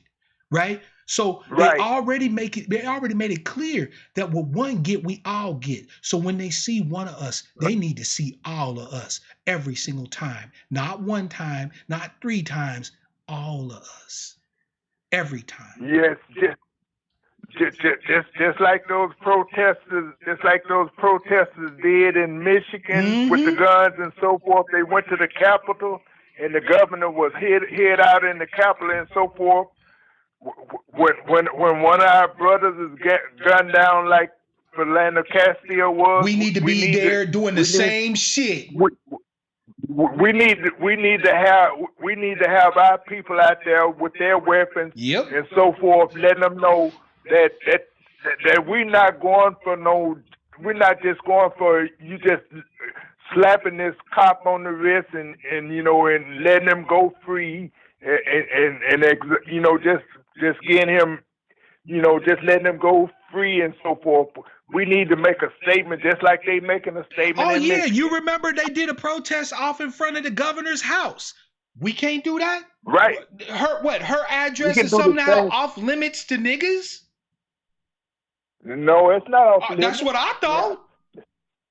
Cause you sure the hell don't see us when they doing shit in Flint and Detroit and this, that, and the third. You don't see us going to Governor Whitmer's house with our strizzies talking about, hey, we need to have a conversation. We have the right to peaceably assemble for redress of our grievances. Look, the fam, it's at the end of the day, we can sit here and bullshit each other all we want, but we are going to have the rights that we are willing to enforce and stand on, fight for, bleed for, and if need, die for, just like everybody else. Because everybody else in this country make it clear these white folks ain't playing. They willing to go march right up in the Capitol and say, you letting us out of our house. Right. Or we just gonna come out anyway and you're gonna have to put us back in there. White folks with these protests are saying, make us go back. Just like we need to be doing. We need to be saying, they say black people, you need to go home, stop protesting. Make us. Bring your ass and make us go home. Yeah, make us. Yeah, disarm us, disarm us, If we got a right to have arms, if they got a right to have arms at the Capitol, we got a right to have facts. Arms. And if you want to take my arms, come take them. I guarantee you it's not going to be as easy. You know what? Let them send whoever look, fam, I can tell you for a certainty, they only have to do it once, easy be easy. I'm talking to Brother Easy in chat, Brother Richard, who said them motherfuckers will send the National Guard on us. They did it to Black Lives Matter. Let them send them. The National Guard is just like anybody else. They got to bring ass to get ass. Right. And we need the recognition anyway. You feel me? Let the National Guard show up on a protest with us, and this, that, and the third, and there's fire exchange. That'll only have to happen once. I can guarantee you that, because the very next time we threaten to come out there in force with our arms, they're gonna say, "Oh, we got to find some way to deal with these black folk. We got to do something." Yeah. Because that changes the dynamic. That changes the transaction the way it's been going down. The way it's been going down, they ain't had to change nothing because we've been operating in the same dynamic. All we have to do is change the dynamic and we change the transaction. In order to get what you never had, you got to do what you've never done. Right. Yes. And I'm gonna close out because I know somebody else probably want to get in. Well, it's coming up on 3 hours, fam. I'm kind of hungry. I'm getting tired, so I'm getting ready to shut it down after you. But Brother Richard, as always, man, it's always a pleasure. One thing before you go. Go ahead, fam. Concerning these preachers and celebrities, we gotta set a standard for these preachers that they should not have any more recognition than the Catholic priests or the rabbis and so forth. They shouldn't be able to flaunt all this wealth. Oh, I got a word for the preachers next week, fam. Trust me, I've been plotting on this one. The message I got coming for us next week is gonna discuss them. Discuss these religious leaders, these preachers, because I think it's shameful that me, as somebody who doesn't even claim to believe in their God, can have enough of their faith in my heart to be able to educate my people on the tenets of their faith better than they can. Oh, we gonna get it in next week. And I'm gonna close with these last couple of quotes. Won't be long. As Frederick Douglass said, "Power yields without a demand and never has and never will." Yes, sir. And as it is said in the scripture, without a vision, my people perish. That's right. So, we got to have a vision, and I appreciate like this as one morning when I was on YouTube and I came on your site and so forth. It's going to be on YouTube for a long, long while, and then just like I came on there, somebody else is going to come on there, and then somebody else is Yep. gonna come on there. And every but single you just one. Keep doing what you. A success. You just keep doing what you're doing, my brother. I will, brother. I will. Thank you so much. I'm gonna keep on with what I'm doing, and one day we're gonna be able to break bread, and I yes, pray sir. that one day we'll be able to break bread. Yeah, break bread, and you keep on doing what you're doing, my brother. Peace. I will. Peace to you, brother. Power. Peace. Fam, the word from the brother Elder Richard. One day we gonna break bread with each other. Shout out to the elder. You damn right. I'm looking forward to break bread with my elder brother. I'm looking forward to breaking bread with all of you, right? In spirit of joy and peace and love. Shit, I can't wait. That's something I can aspire to. That's a dream that lights me up. Breaking bread with my people. That's what I'm saying, fam. When you get on board what I'm talking about, you don't have time to be worried about what white folks is thinking, what they talking about, this and the third. The only thing you care about what they talking about is so that you be informed, not to inform your decisions or not to inform the way you think or how you feel or what you aspire to, but just simply information. It's all grist for the meal, as they say. It's data. You feel me? Right? Menace Aptara is giving some good advice. I think y'all should take it because I know I am. And this isn't for everybody. I'm not expecting what I say today to be everybody, but I'm saying that we need to start changing the transaction. We got to change the dynamic in order to change the transaction, the terms of the transaction, right? They see one of us, they're going to expect to see us. They're going to expect to see us. I can guarantee you when the Rona's done, there will be a reckoning. I can promise you that. And there needs to be multiple ones. They need to expect every single time they touch one of us, they see one of us, we coming to see them. So fam, with that, as always, I want to thank all of you. Wow, I heard tell that I had 50 watching today. I didn't really keep track, but damn, this is so far this year, I think one of the biggest broadcasts that I've had, and I'm very pleased with that. I've got 2 new subscribers, and I want to shout them out. Thank you for joining the herd. We appreciate it, right? Stick around. There's more to come. Fam, as you guys know, I am working on a book. The book is going to hopefully be available by June. Trust me, I'm not going to tax for it. But as a matter of fact, I'm going to take donations for it, right? I'm not going to tax for it. But this is going to be a guide to what we're talking about executing moving forward. It's going to be practical, actual, and factual that will be of benefit to our tribe. All right. So be on the lookout for that. Fam, as always, I love you. Thank you all so much. I hope that you stay safe out there.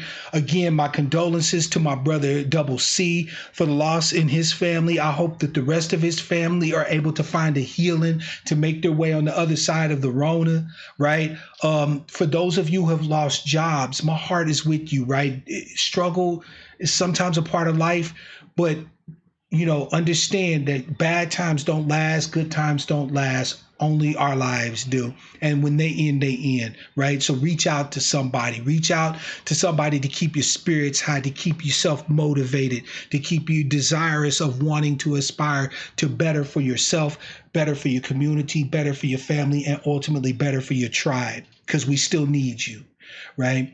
So with that said, family, until next time, as always, I want to wish you all love, peace, prosperity, and power, real power to our people.